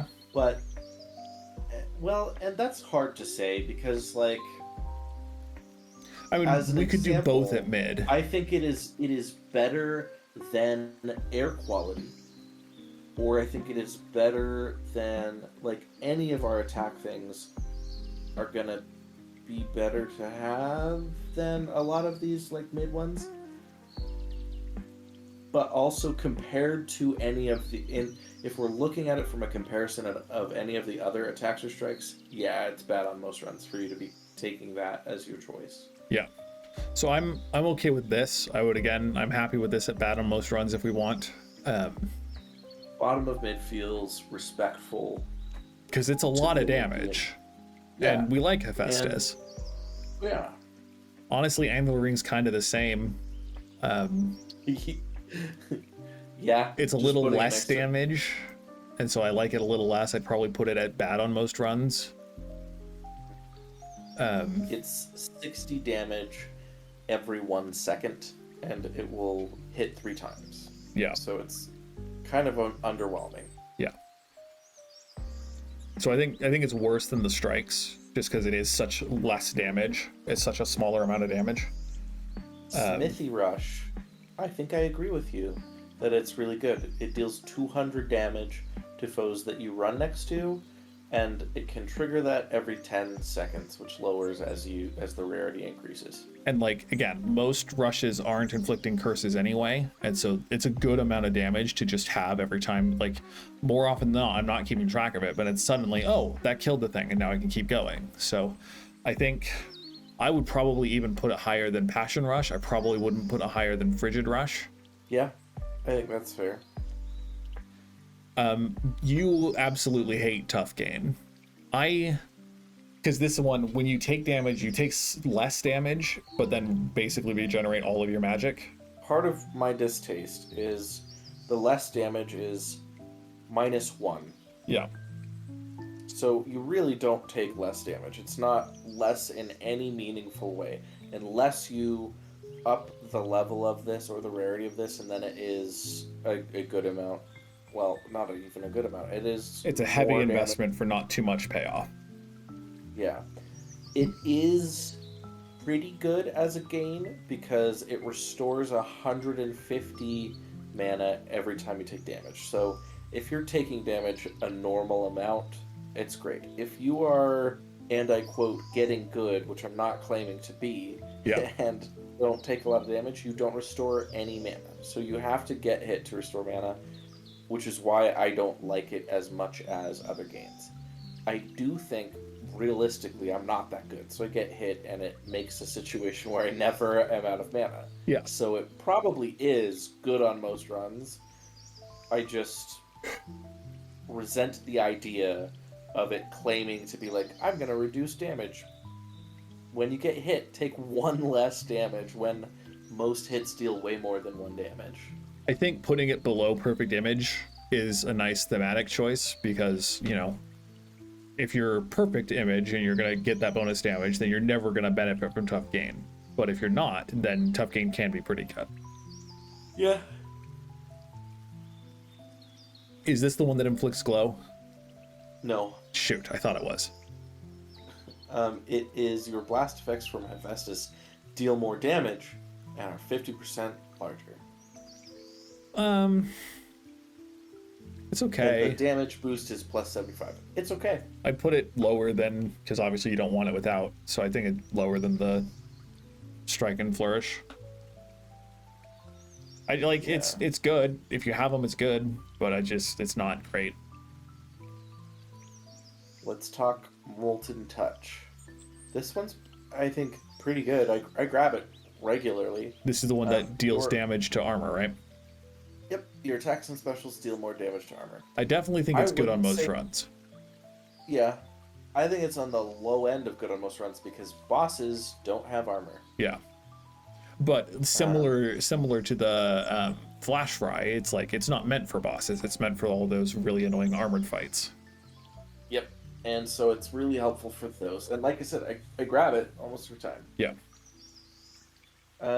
Heavy metal, I also grab most of the time. Your weapon deals more damage based on 20% of your armor, and you gain some now. So it gives you 50 armor, and whatever your armor is, it will deal 20% extra damage based on your armor. So recognizing that it is one of those flat damage increases that presumably then is scaled based on other bonus effects, it's okay, but I'll be honest, I very, very rarely keep armor for any meaningful length of time, and so I'm pretty mid on it. I think it's well, and with it being a flat bonus, that is conditional on you having armor, and it only gives you damage boost if you have armor. Because I think at its worst it does nothing, and so I think it could be bad on most runs, but the damage increase is significant if you can keep armor. Yeah. My combo is I will grab it if I already have security system. This one. Which we'll talk about in just a second. Yeah. Or if I have like Arachne's fit or a couple other things where I honestly just grab it because it is nice to have armor. Yeah. And 70 armor is 70 armor. The damage is just kind of extra. So I could put this in mid under that premise, but I think it is bad on most runs because I think it ends up just being an empty boon. Yeah, I think top of bad on most runs again. I was going to put it here. Yeah, top end is what I mean. Yeah. When I say top. Trusty Shield is the one that gives you a big armor boost at the beginning, right? It is whenever you enter a location, gain armor for that location, but you prime 30. This I hate. You hate this? You're wrong. Yes. You're wrong. Let me tell you why I hate it. And I will, when you say I'm wrong, I am. But let me tell you why I hate it. You gain armor for that location. It does not stack. So? I So, want it to stack. If I've made it through a whole freaking location with my 10 remaining armor, let me go up to 20. That would be so much more fun. Rusty Shield with the, what is it?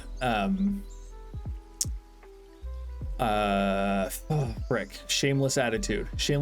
Trusty Shield with Shameless Attitude, because if you have the 5 health every time you exit a location, like, you're almost always going to get the double, because this will take most, assuming you're not like losing most of your life in every encounter. This is really good with a lot of other things. Like, the number of times that I have never taken damage because I just have enough shield from Trusty Shield. I adore Trusty Shield. I thought Security System was the one that gave you every location. This one I am huge on. Like, we could, if you are truly that I will put it like, this is one I will take literally every run, no question.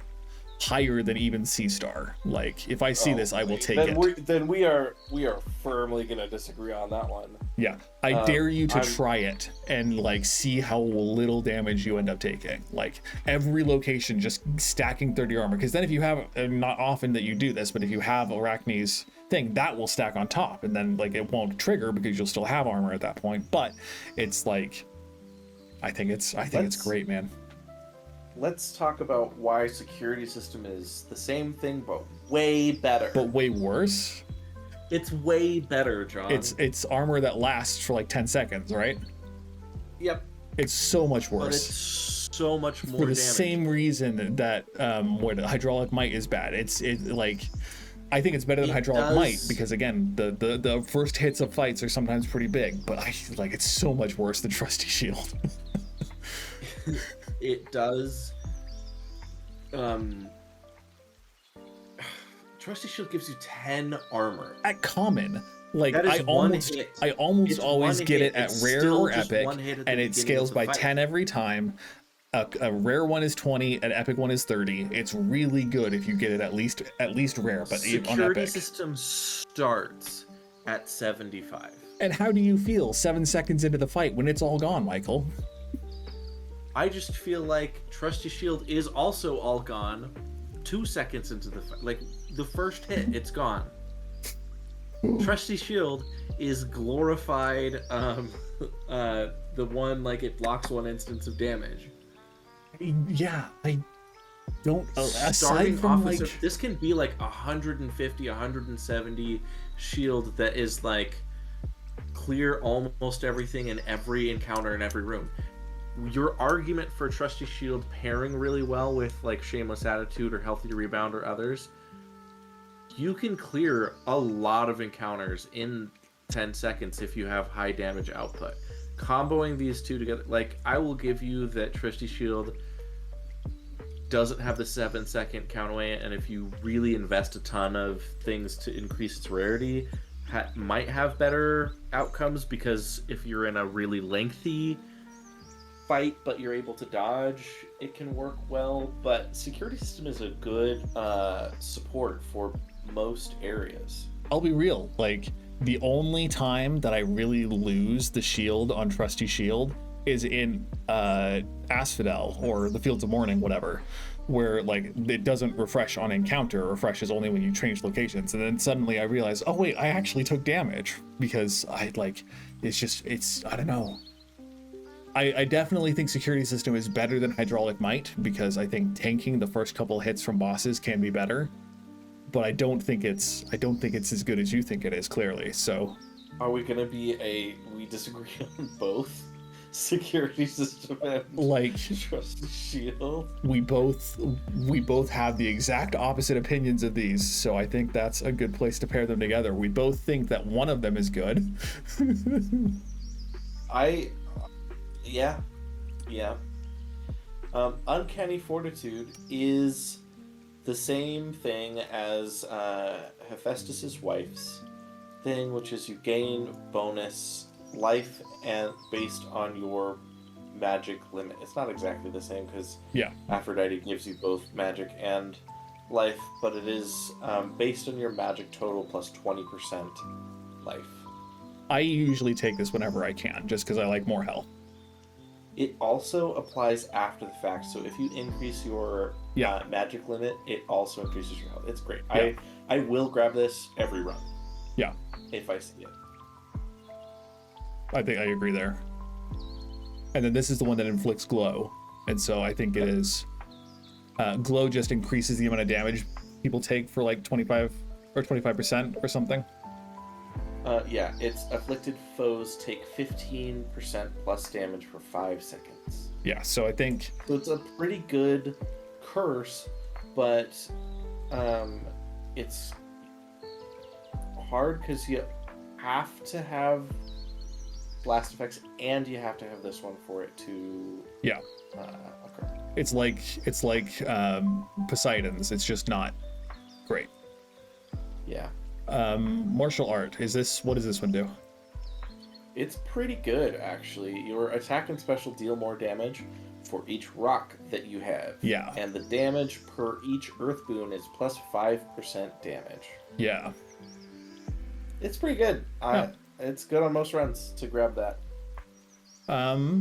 We have slow cooker pretty high, so I think it's a higher boost than slow cooker, but I don't know. I always feel like I have fewer earth boons, so Yeah. I would put slow cooker above it personally by 1, but it's right there. That's the area that it needs to be in. Works for me.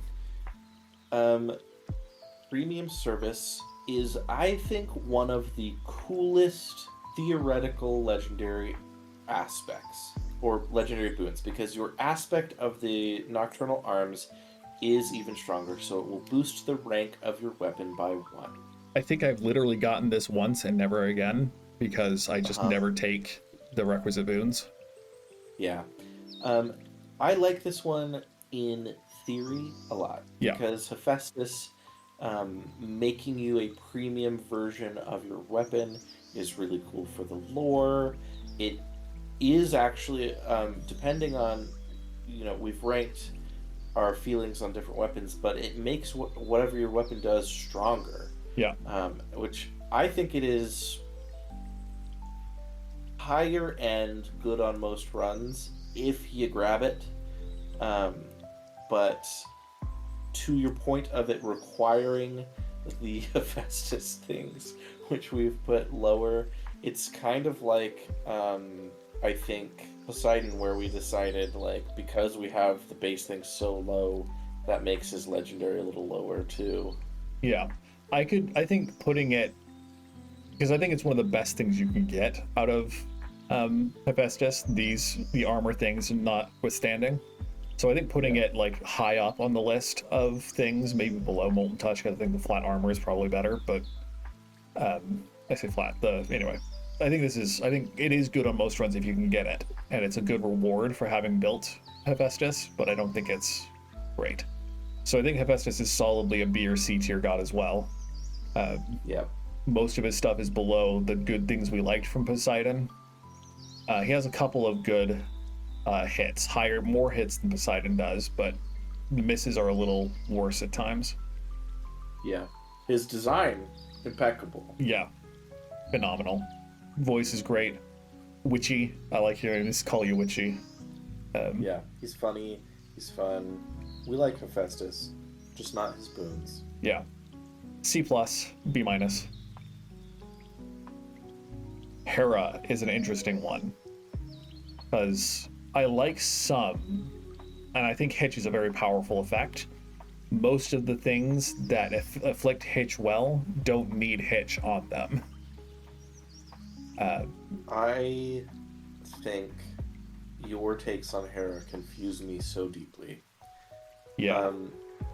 Personally, Sworn Strike, if I am not doing a Hestia run, and I get the ability to apply Hitch, it's a good damage boost, so they just increase the damage that you deal by 50 or 60, depending on if it's attack or special. And then Hitch is afflicted foes take 30% of damage dealt to other afflicted foes, and it lasts 8 seconds. Yeah.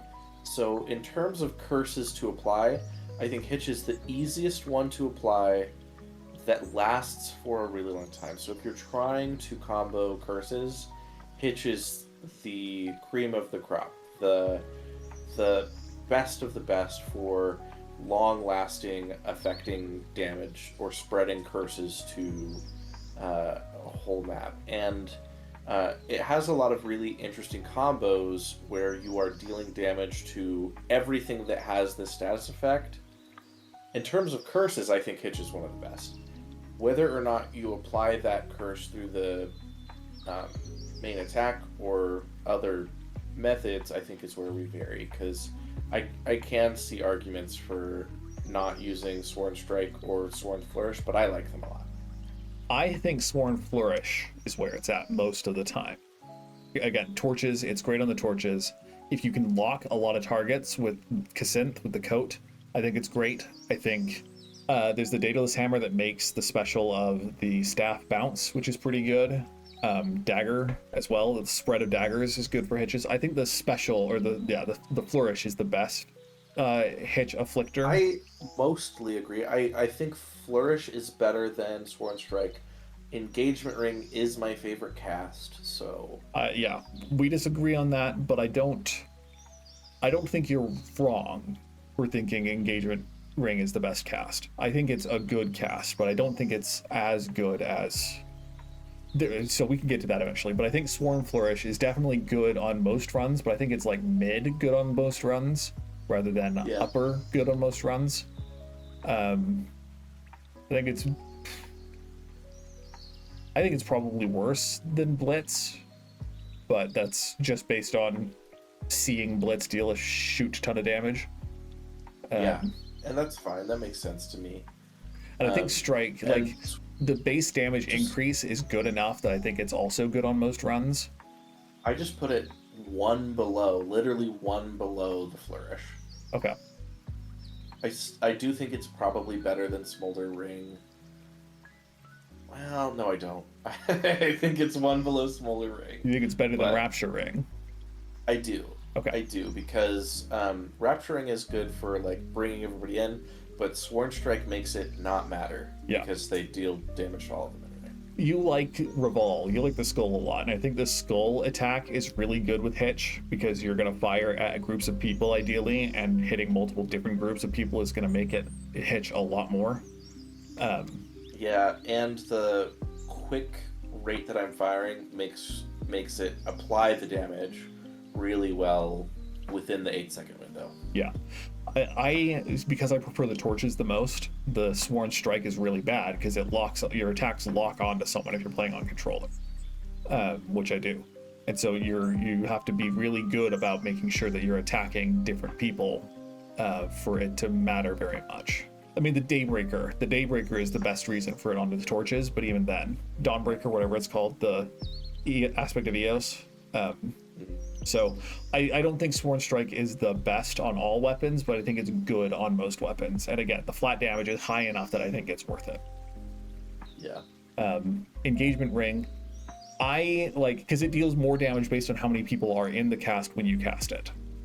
Yeah, and the caveat with this, and why I think it's the best, we've talked about, I don't remember if this is saved or not at the time that we had the conversation. Your go-to thing to boost fear is you increase the speed that other enemies, or that enemies move at. Yeah. I boost the number of enemies in an encounter. Yeah. I dial that all the way up, which means if I can group a bunch of enemies in an encounter, and I have leveled up the rarity for Engagement Ring, at base, you deal 20 damage per foe that you catch in the circle, and you can get it up to, you deal 100 damage per foe in the circle, so you can clear huge groups of enemies with it. And even in a lot of boss fights, if you cluster it near any of their like summons, at the moment that you do it, you deal a lot of damage. I think the only one that you can't catch with their summons is Typhon? Cerberus Okay, yeah. and Typhon. If Well, they, no, if you they can last catch long Typhon enough, if you're but slow it's enough. yeah, that's the downside rather than an upside. Yeah. Yeah. So, which do you think it's the best cast besides Arctic Ring? Do you think it's better than Arctic Ring? I like it more than Arctic Ring. I think Arctic Ring is probably better. Do you think it's better than Smolder Ring? Yes. Okay. I probably think it's better than Smolder Ring or Raptor Ring. So, where do you want to put it? I'll yield mostly to you. I don't think it's better than most strikes that we have up here, but Yeah. I could put it as high as here, I think. That's about where I was going to suggest. I do think it's better than Ice Flourish, and I think it's better than Slow Cooker or Water Fitness. Okay. I personally would have put it higher, but I do think that is a totally fair place to put it. Yeah. Because, again, Michael, as I recall, likes to, like, go into places to use his cast. I usually use my cast to let people run into. Because especially, like, if there are armored of the little blue fish things in Oceanus, if there are armored versions of those, I usually don't want to get anywhere near those because they don't get staggered and they deal a good amount of damage if they get close. And so I will run away from them, place my cast, let them get stuck, and deal with them in the cast that way. And so that's one of the reasons I don't like Engagement Ring, is because the way I use it is usually reactive rather than proactive. But the way you use it, it definitely makes more sense that you get a lot of damage out of it. Yeah. Nexus Rush. Unless you want I'm gonna let you start with Nexus Rush because I want us to agree on this one, but it could be spicy.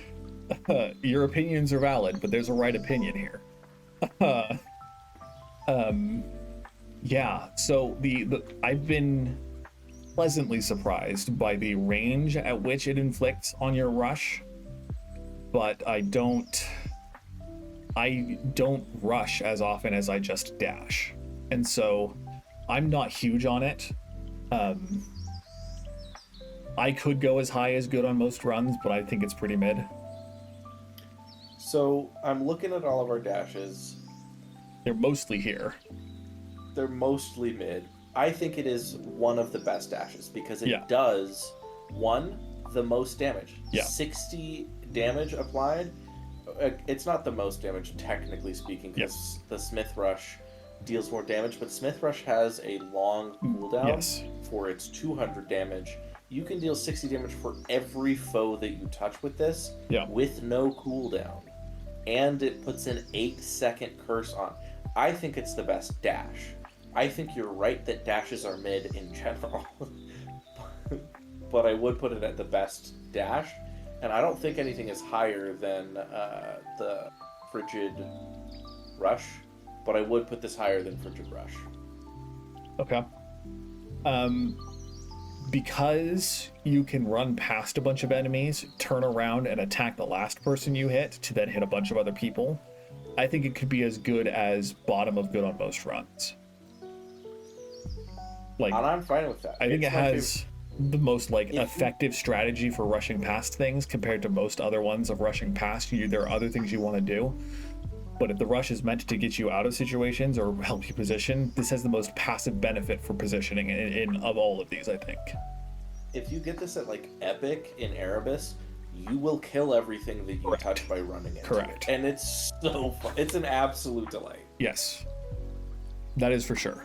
So I have very mixed feelings on board game. There is almost never an encounter where I overprime because of this, but there's always that deep-seated fear of knowing that there is actually a finite limit to how much magic I can gain with this.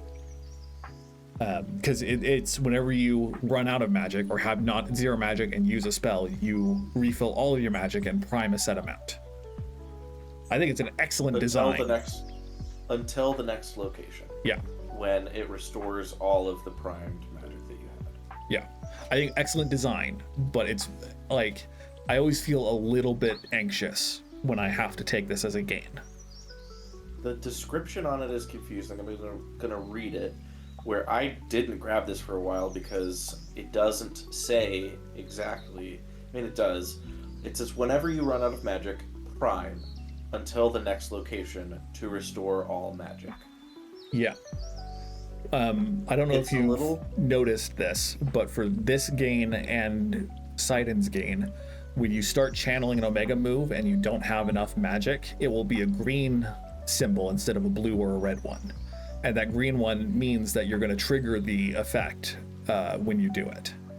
And so, which is nice. It lets you use magic when you have none, and I think that's really good. Yeah. When I actually used this, I was like, oh my god, I have infinite magic. Like, there was no downside to it, but conceptually it was scary to me. In practice, I think it's definitely higher than tough gain, and I think it's good on most runs. Yeah. At a minimum. Yeah. Because I have never run out of magic using it. But and the more you put like rarity or levels into it, the less magic gets primed every time that you use your full magic bar. Yeah. So it is a really good gain. It just is a scary one in concept, where like cardio gain does everything that you could want or need, and also isn't scary. Yeah. Do you think it's better than lucid gain? Yes, I do. Okay. Because I'm on the fence. I think it could be. I think there are times, but I think like you have to wait for it to expire for lucid gain, and so there will be downtime. This doesn't have to have downtime. Just the ability to use magic when you have none makes it better, in my opinion. Yeah. Okay. So some of these are really good and some of these are really bad. Or at least when I say bad, I don't like some of these. We'll probably disagree on some of these, but I'm willing to default to Michael for if he likes some of these. Extended family, I'm huge on, because I usually have a wide spread of Olympian boons. This gives you a percentage bonus for each different boon giver you have. I read somewhere that it's really weird about what it counts as a boon giver, where some of the secondary boons that are not like the first 5, it doesn't always count as a boon giver, and that made me sad to read, but I've never actually paid attention to exactly what the bonus is at a given moment, or tried to parse out where that comes from. And so, same thing. I think really excited. I'm like, oh, at a minimum, I'm getting a bonus like 3% damage. If it's leveled up even a little bit, it's quickly like 20 or 15 or it's a good one. It's definitely good on most runs. I think it's probably better than Sweet Surrender, because that's only on weak foes, as we've discussed. I think this is just better generally. Dying Wish deals damage to all hitch affected foes when a hitch affected foe dies. Yes, that's correct. Okay. Base, it deals 40 damage to everything else when it dies. I think it's really similar to Flash Fry, where it just helps to clear a room. I think it's definitely worse, just because not everything is going to have hitch, but everything takes damage. And I'd probably put it below Winter Harvest, but I think it is pretty good. I think it's a good upside to doing a hitch run. Yeah, it's a good one. Not top tier, but it's a good one. Okay. What's this one? Bridal Glow. You make one random boon heroic and give it +1 level. I think you grab this every time you see it. I don't think it's that good, but I definitely agree that it's good. Like, making something heroic is a big boon. It's a big growth. And then giving it extra levels on top of it. Most of the time when I'm picking Hera things, I'm looking for hitch, and I usually see this after, or when I see a hitch thing, and so I usually pass it up for the hitch. But I think it is pretty good. I don't think I could put it every run, no question, because there are enough times that I'm not taking it, but I definitely think it's like high up on good on most runs. Yeah, I think high on good on most runs does make sense for it. Because it's random, which one makes heroic, that's the only reason I wouldn't say. Yeah, but if you can get it early, every run, I grab it. If you get it early, it's phenomenal. Yeah. Um, Hereditary Bane. Hereditary Bane is your hitch effects, deals more damage, and lasts plus 5 seconds. So your hitch lasts forever. Yeah. And the damage dealt is plus 10%. So I think it's good to grab if you have hitch. It's not as good as some of the other things. Yeah. I think we could put it at least low, good on most runs. Maybe bottom, just because like we want it. You need to have the hitch afflictors to trigger it. Yeah, agreed. Rousing Reception, that's the one that makes enemies take damage from your spell or your cast when they enter the fight, right? Yeah. This one I think is neat, and I grab it most of the time because I try to keep my cast up as much as I can. Whenever it's down, it should be up because even if we've talked about, I like to use it to go in and apply it to areas. You like to get enemies to walk into it. Yeah. Both are good. You should always have it up. I'm not going to keep it down for the sake of like dashing into a group of enemies. Yeah. So having it up as things come in, they take damage. I have found though that it's pretty common that things come in during a downtime. So I put this one actually in mid. I think it's a higher to mid, but I think it's better than things like Tough Gain. I think it's better than most, maybe not better than most rushes, but I think just as a secondary boon, I think it's fine. I almost never see benefit from it. The best thing it does is if you have the wards fear thing that negates the first instance of damage, it's the best way to counter that casually, I think. Maybe not the best, but it's one of the best ways to counter it. But other than that, I don't think it's really that great. This one gives you like a bonus if all of your boons are higher than common, right? Yes. I think this is pretty good. This is, well, so I'm gonna say it's mid because it is only if, while none of your other boons are common, that you deal that damage. If you are forced to grab a common boon, you lose that bonus. Now, proper upbringing helps with that. Yeah. But you have to have proper upbringing for Uncommon Grace to really work. So I think I would honestly say it's bad on most runs unless you have proper upbringing. But so my counter argument is twofold.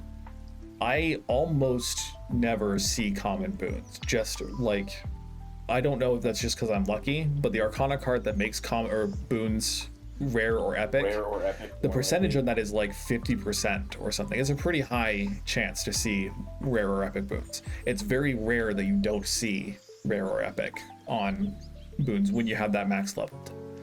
And then secondly, anytime you have a common boon, we've already put most of Hera's boons in mid or better.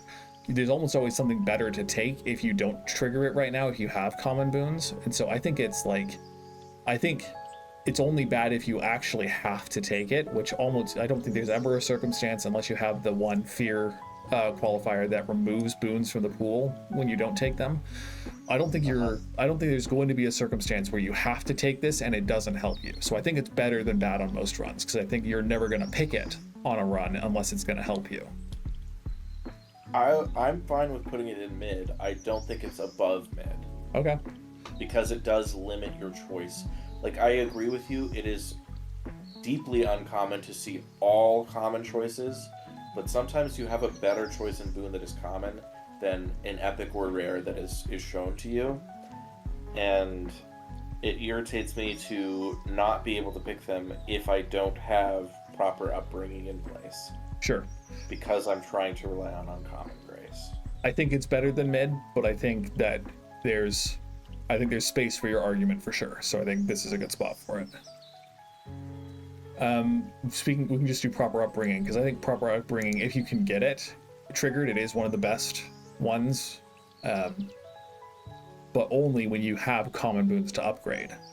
And so, because this one, if you have 2 of each, fire, wind, or fire, air, earth, and water, then all of your boons become at base rare, and I think you can go up to epic. I've never seen it heroic. Yeah.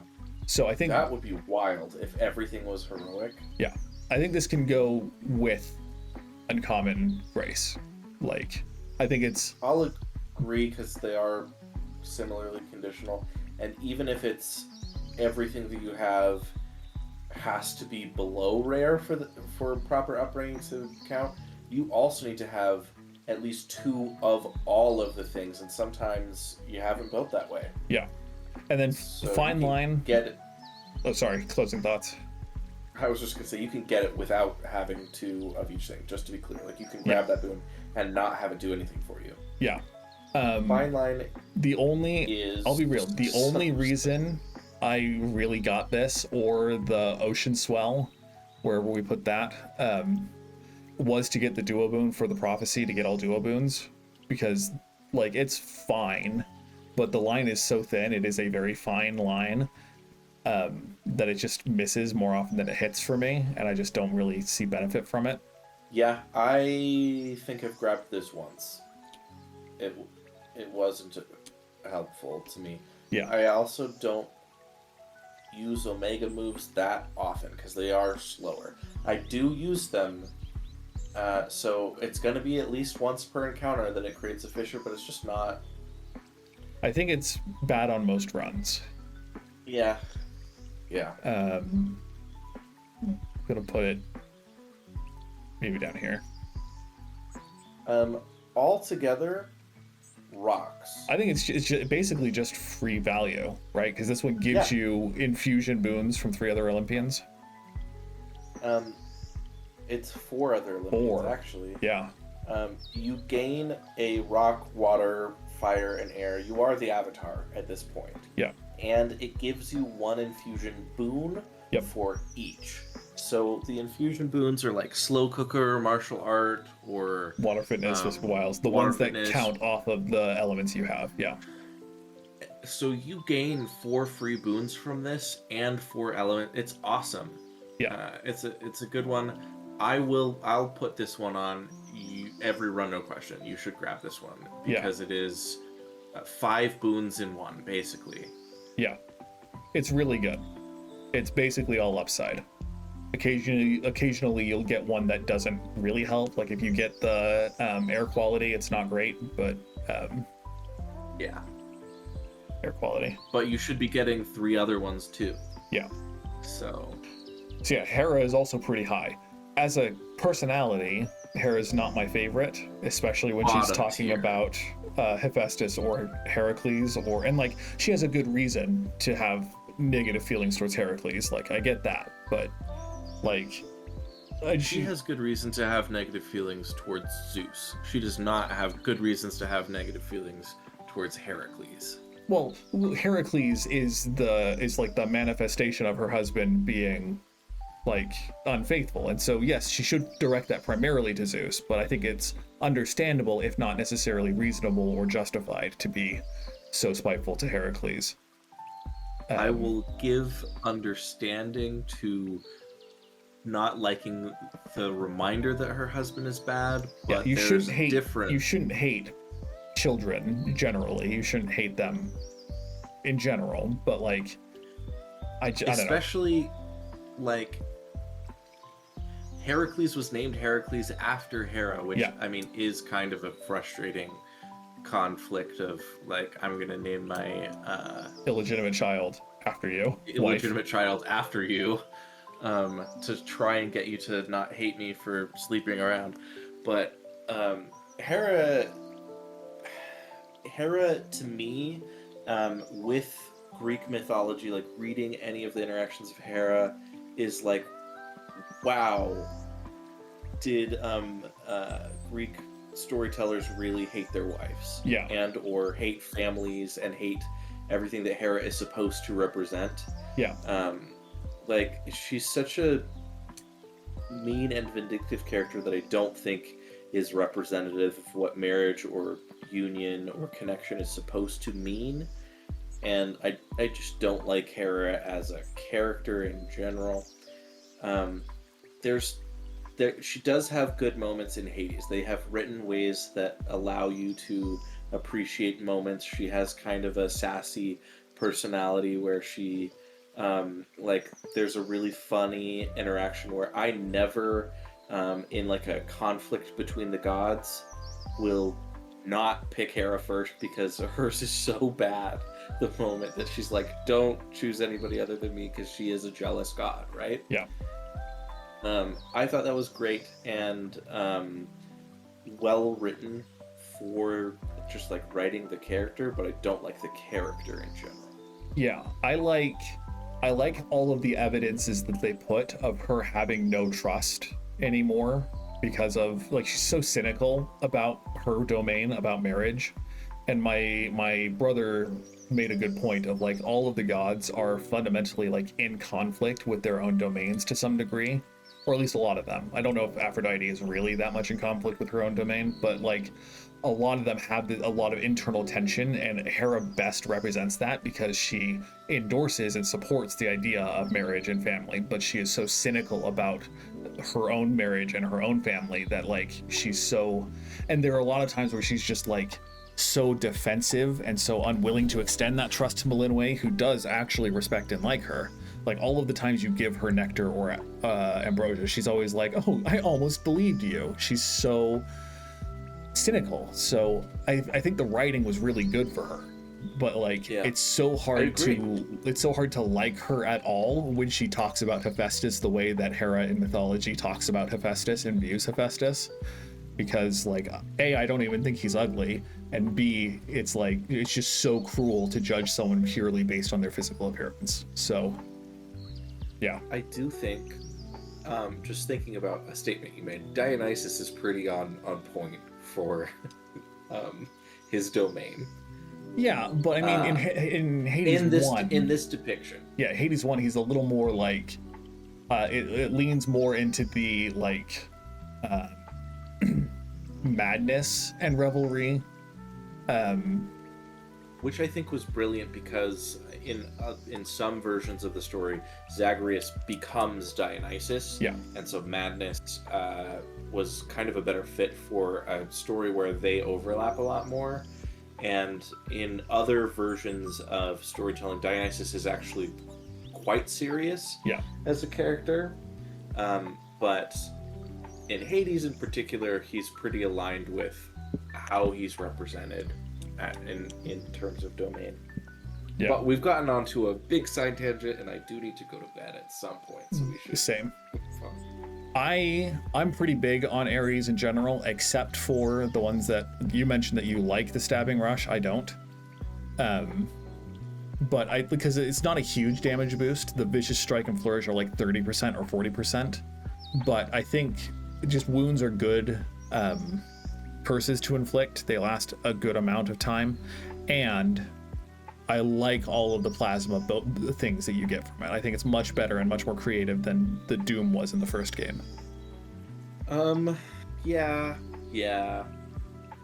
I don't think the strikes go up in the top tier of strikes, but I think they're definitely as good as Hera's for similar reasons. Like the flat bonus damage, I think is good enough.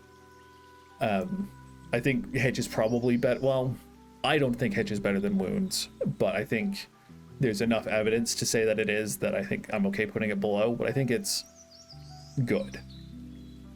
Maybe the Flourish is better because the strike deals less damage until they can have wounds re-inflicted. I think the plus 50 power is a lot. Yeah. So I'll put that it's above Nova Strike. I think it's a little below Sworn Strike for me. Just because the curse lasts 3 seconds, so you have to be focusing on a specific target basically to apply wound and then to hit them and have the effective wound take place. Yeah. So I think it's a little bit lower, but I do think it deserves to be higher up there. Okay, and then Flourish, I think, because it's... Well, okay. Your discussion says that maybe it's lower. I think it's a little higher because you want to hit him occasionally with the flourish to re-up the wounds, but I don't think you need to hit it as often. I don't know, words are hard, but I think the flourish is pretty good. I feel like flourish is good if you have other things that also afflict wounds. Because if you have wounds afflicted,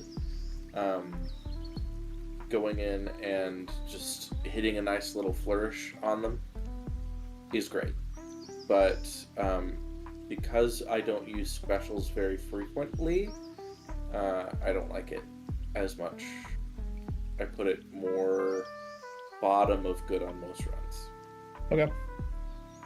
I think it's better than Prominence Flare, but I don't think that's... do you think this is good? Yeah. Okay. I think Sword Ring's pretty weak, just because it's one instance of damage to everyone, which is good, but I don't know. I've been unimpressed with almost all of the Falling Swords effects. Cut Above is the one that I really liked because I got it on a run with the torches, and when you have it on your special, when your Omega special deals things, it just adds, that's a lot of bonus damage. But otherwise, I'm not a huge fan of Sword Ring and Stabbing Rush. Yeah, Sword Ring is real low for me. It's not a lot of damage, and especially unless it has the immediately dropping combo with Hephaestus, yeah, it's not great. Yeah. You like Stabbing Rush, though. We talked about that briefly. I think it was lost. I like it more than, like, Heat Rush, but less than Breaker Rush. I like it because for stationary bosses, like Typhon, or to an extent, Cerberus, or other things, I do dash through them a lot, yeah. Where they are often enough that I get some damage on it, and we've hit on rushes being kind of mid in general a lot, so getting some damage out of it I like. Okay. Grizzly Gain, I'm big on it. I'm big. I like the plasma effect because when you have plasma, it increases your movement speed and weapon attack speed by 1% per drop you get. And so I like that incremental gain a lot. I think it's really fun. And then it gives you what, like 20 magic when you pick up a plasma? It's 15. 15, okay, but that's the lowest tier. And so I think it's better than Born Gain, and I think it's better than Lucid Gain. I don't know that I think it's better than well, yeah, Glamour Gain's way up there. So I think it's better than those two. But what do you think? I think it's just above Extended Family. Looks good to me. Okay. This gives you a Blade Ring on your cast, right? Yes, and I actually like this one a good amount. I grab it pretty often because yeah, if I am going to do an Omega cast, it's a good 30 damage every 1 second. Yeah, there was another one that was just like flat bonus damage on your cast, right? Oh, it was the Poseidon one. Yes. Geyser Spout. Yes. Because it's not much damage. I think it's fine putting it at mid. Yeah. This one increases the amount of plasma that can spawn. Sort of. It increases the chance. It says whenever foes with wounds take damage, they may spill plasma. Okay. It doesn't. This plasma doesn't yet restore mana. Yeah. It has to have the other one for it to restore mana. This just says that this creates the option that they might spill plasma. And plasma alone grants 1% move and strike speed in that location when touched. Yeah. I think it's top of mid, bottom of good on most runs. Yeah. I think that Grizzly Gain makes it better. For sure. But I think it's a good part for it. Maybe... a good place for it. Maybe, well, okay. We can put it at bottom if you like it less. Put it... Yeah. Okay. Perfect. Grievous Blow, is that the one that gives you a chance to deal bonus damage to someone with wounds? Yeah, foes with wounds may suffer 200% damage when struck, and the starting chance that they deal 200% damage is 10%. Yeah. So this is, again, you have to have applied wounds, and then hit them, and then if you hit them and they have wound, there's a 10% chance that you deal double damage. I think it's mid, but I think it's good mid. Is when you can inflict wounds and you're hitting a lot, then I think it's pretty good, but I think it's overall I'd put it above maybe cold storage. That's pretty high. It's 10% chance to deal double damage is a good amount of damage and a reasonable chance for a starting boon. Okay. Cold storage, remember, was like increased double duration the of amount of time that you freeze somebody, which is really good too. I just think it's around there. Okay. What's visceral impact? After you take damage or a foe is slain, spill plasma, sometimes twice. I liked this significantly more when I realized that it was every time a foe died. Yeah. It's shed. Yes. And the chance of bonus plasma is starting rate 1/4. It's a really good one for plasma. It's definitely better than profuse bleeding. Yeah. I think that it's only useful if you have Grizzly Gain. The plasma is nice for increased movement and strike speed, but plasma is really nice when it restores your mana and boosts your speed and other things. So I would put it at least near Grizzly Gain. Agreed, but I think plasma is good enough on its own. I'll happily have some of these plasma ones even if I don't have the game, but I don't think you're wrong. So I think that's a good spot to have it. I just even just like 20% bonus is pretty noticeable on things like the axe. Yeah. This is the one if you get a chance per hit to deal like 200% damage that goes up with each missing health you have. Yes. Because it relies on you not having full health, I usually put it at bottom of mid. I usually don't take this. It also starts at a 0.1% chance per missing life. So if you have a ton of life, it gets a lot better. But even if you if you have 400 health, then even if you're missing 100 health, then that's still only a 10% chance if my math is right. And that's good-ish, but not great. Correct. You don't really get 400 health very often. That's the point. So I think bottom of mid, upper of bad on most runs, because it's just not going to be consistent enough. Like I'd probably put it here, maybe above heavy metal. I'd put it on bad on most runs. It's really not a great chance to get. I mean, a chance is a chance, but it's most of the time it's just not going to do anything. Yeah. What's Blood Spree? While you have less than 40 health, your attacks and specials restore health. This has saved so many runs for me where I'm just like, oh no, I'm on the verge of death, but oh no, I have at least 40. Yeah, honestly, I like this. It's almost I grab it every time because it saved my butt a ton of times. It starts off at 1 health restored per hit, but that goes up with levels and rarity. Of all of Ares, this is the one that I would put on I grab every time. Yeah, it's a great one. Yeah. Cut Above, this is really good if you use your Omega things, but I think most of our builds don't. So I think bad on most runs is where I would put it, because it puts a falling sword on top of enemies hit by your Omega's attacks, but it costs like 5 magic more per hit, and so, or is it just your special?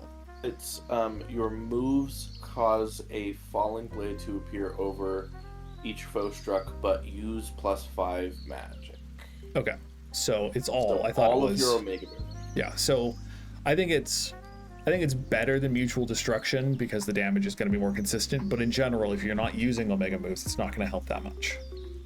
Yeah. What's Rallying Cry? While you have at least 8 rock, any of your damaging effects from Olympians are stronger. This one's interesting because it is a meaningful boost to all of your damaging Olympian boons by 50% boost. but you have to have 8 rock, which is a lot of rock. And since Hephaestus is the other main rock, it's Hephaestus, Hera, and Poseidon, I think, that do rocks besides Ares.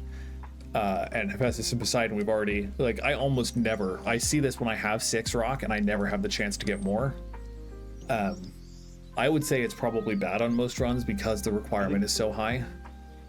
I think it's bad on most runs. I almost never see it at a time where the condition has already been met, and I almost never want to grab it because I'm like, do I want to bet on getting 2 or 3 more rock? Yeah. And the answer is usually no. I think Sanguinary Savior is good on most runs. I think it's upside. I don't think it's necessary, but I think it's definitely a fun upside. Because it automatically gathers the plasma that you spill from people. It also just gives you a flat bonus move and strike speed by 100%. So yeah. I think it's great. I wouldn't say I grab it on every run because I told you earlier that I have seen this on a run where I didn't actually have the boons where you create plasma. Boon. Plasma, yeah. Yeah. Because you can get it without it. I just checked the requirements to make sure I'm not hallucinating that. You can get it without creating plasma. Yeah. It does still give you bonus 100% move and strike speed, so it's still probably a good... I'd put it better than Winter Harvest, just because I think movement speed is huge. But, yeah. Overall, just because it gives curses, we rated these high and we liked some of these, but I think we have a lot of bad on most runs options. So I think he's probably B+ at best. I think he's better than Hephaestus or Poseidon. I think he's worse than most of the goddesses we've talked about. Yeah. Yep. I think he's probably better than Apollo too in general, but I think there's a wider spread of like how we felt about Apollo then. Yeah. Okay. Last but not least, our boy. I confess, I don't like seeing Hermes boons because there are only 2 or 3 I really like. Same. I legit kind of ignore Hermes. Because, like, okay. Nimble Limbs, is that just the flat, your faster attack special and dash? Yeah, he's so different from the other ones where this isn't a boost on your attack, it's just saying your attack special and caster faster. I kind of think Hermes is just so different from the other... Yeah, he is one of the secondary ones because he doesn't give you any main 5 boons. It's similar to the first game because he only had different unique special things. So Nimble Limbs I would put at mid. It's not that it's bad on any runs, it just isn't great. Like, it's good to boost your axe, I guess. Yeah, it's fine. The margins are small enough that it's just not that impactful. Your Omega moves are faster. I should really like this because that's my main complaint with like Omega casts and Omega moves in general. But I never remember that I have the boosted speed on them to use this to its potential. Yeah, that's Racing Thoughts. Racing Thoughts. Yeah. Yeah. I think it's higher than Nimble Limbs, but I don't think it's much higher. It definitely has higher potential than Nimble Limbs because it's solving a problem that exists where your attack, special, and cast are already pretty fast, usually. Yeah. I don't like Winter Circle because I like my cast persisting most of the time. So I think this is probably, I actually hate this. It's not bad, we just hate it. Yeah. Because for mini builds, you want to use your cast again, but yeah, not a fan. Is this just rush speed? Your sprint is 15% faster, and it gives you a barrier that ignores instances of damage. Okay, that's probably as good as... As you level it, it increases the blocks per counter. It's better than Snow Queen. Snow Queen. I don't think it's much better, but I'm willing to go like higher than Blinding Rush, which also is a dash speed increase. Agreed. it's not too much better. It can be really nice if you do block 2 or 3 things per encounter, but that's you have to be sprinting Yeah. for that to take effect. Stutter step increases the frequency at which you can dash. I think that's good mid. I don't think it's good on most runs, but I think it's good mid. Yeah. Probably up here. Probably below Grievous Blow. Hasty Retreat's one of the better Hermes ones. What's this one do? Game, based on the number of boons that you have, you gain 0.5% dodge chance. Yeah, when it's epic, Which it's is 1%, pretty I good. think. And that's pretty good. Yep. Because it's per boon, not per boon giver. And so I think this is good on most runs. Yeah. It does tend to give you one of the higher total like dodge chances. Yeah. Hard target. What's this one? Most foes' ranged shots are 30% slower. It's fine. It's kind of bad. Solidly mid. Yeah. I almost never noticed that it occurs. I thought I would like it a lot. It's a thing. I do notice it, and I think it's helpful for especially things like Charybdis, but Yeah. Quick buck. Quick buck. Peak. I grab it every time that I'm offered it. Any money you gain is worth more. Receive 100% gold now. You get 20% additional gold anytime you pick gold for the rest of the run. Yeah. This one's awesome. Grab it anytime. If you have to get a Hermes boon, grab this one. Yeah. I grab it early. I don't grab it late as often. But it is one that I will grab every run, no question, if it's in the right circumstance. Mean streak is whenever you slay a foe, deal more damage with your weapon for the next 45 seconds. And it starts with 1% additional damage per slain foe. When I actually think about this, I think it's much better than I rate it instinctually. I would put it probably bottom of good on most runs because you have to kill things. It's the name of the game. You are killing things, so it is going to give you more damage. But yeah, in most encounters, it's helpful. Yeah, I think maybe up here, it's good. Yeah. It's good. It's flat damage or it's percentage damage, and it's good. Yep. Travel deal, is that the one that replaces something when you buy it? First thing costs less and then replaces itself. Yes. I don't like think this it's decent. too much. I think it's fine. I think it's mid. Like the cost reduction isn't huge, and then replacing itself, I don't know. It's infrequent that I have enough money to buy 4 items from a shop. And so I think it's good mid, but I don't think it's like great mid. Yeah. Maybe we can go down to here.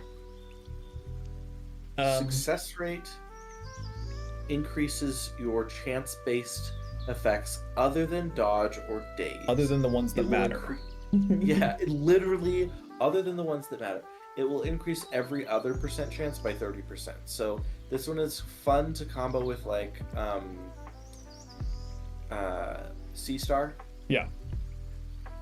And that's when I grab it.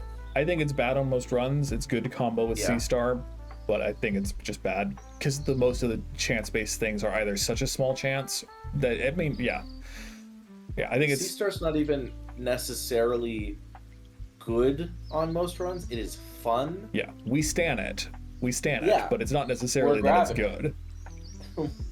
And I actually hate Tall Order because I've never actually triggered it. You have to have 8 of each or 6 of each. 8 of each. 8 of each. I've triggered it before. It's great if you trigger it, but I don't grab it unless I'm at least 6 in one of the category. It's not you need 8 of each, it's you need 8 of any category. Really? I can't read. Okay. It's as well you have at least 8 of rock and then comma 8. And there's an or in the list. You just need 8 of any of the categories. That's significantly less bad. Yeah. If I have at least 6 of one of them, I will grab it. Okay. Because doing a bonus 25% damage is nice. Yeah. I think probably lower than proper upbringing because it's easier, I think, to have proper upbringing and uncommon grace. But I think it's good. It's problematic for the same reasons, but I think it's still good. And then I do actually hate this just because I like gold. Same. It drives me nuts. I don't think it's bad because it helps save runs. It has saved a run for me, but I do actually hate this. You can lose all of your money in one hit from a boss. Yeah. Because whenever you take damage, you lose money before you lose health, and per health point that it blocks, with available money that you have, you lose 3 gold. So it can, like you said, save a lot, but I genuinely hate it if I am right before the last fight and I get this. I'm really excited because I have no use for my money anymore. Uh-huh. But other than that, I hate it. Yeah. Okay. Hermes, probably B- or C+. I just don't really care. In the first game, I would always try to get the one that gives you gold every location. In this game, it's hit or miss for Hermes. Or increasing dodge by a ton was fun, but I genuinely prefer anyone over Hermes. Yeah. So yeah, this is our tier list probably. Might be a couple of things we would rearrange based on if we looked closely, but we've both been at this for far too long to want to do that right now. But yeah, generally we think the goddesses are better than the gods. We think that Aphrodite and Hestia are peak in most cases. And I think Demeter is really good. And you think Hera is really good? I think Hera is really good. Yeah. Good times. I like it. I'm happy with how this turned out. Cool. Mostly this is an excuse to talk about Hades 2, because I love this game, but I haven't been able to think of a single good video to make out of Hades 2 that isn't just me saying it's really good in 5 or 6 different ways. And so it's like I like talking to Michael, I like talking about this game, and so hopefully you enjoyed that too. I had fun. Any closing thoughts, Michael? Play Hades 2. Correct. So if you enjoyed, please like the video. If you like this kind of stuff, I would love to do more tier list stuff. And so if you subscribe because of this, then that highly motivates me to do more tier lists. Michael and I have both played most From Software games. We've played a lot of other similar games where we can rank things. It could be fun to do like a Deep Rock Galactic Overclock tier list, etc. So if you like tier lists, if you thought this was a good one, then subscribe and that will motivate me to do more of these. But yeah, thank you for watching, regardless of whether you like or subscribe. I hope you have a good night. I hope you have a good week, etc., etc. And yeah, as always, bye-bye.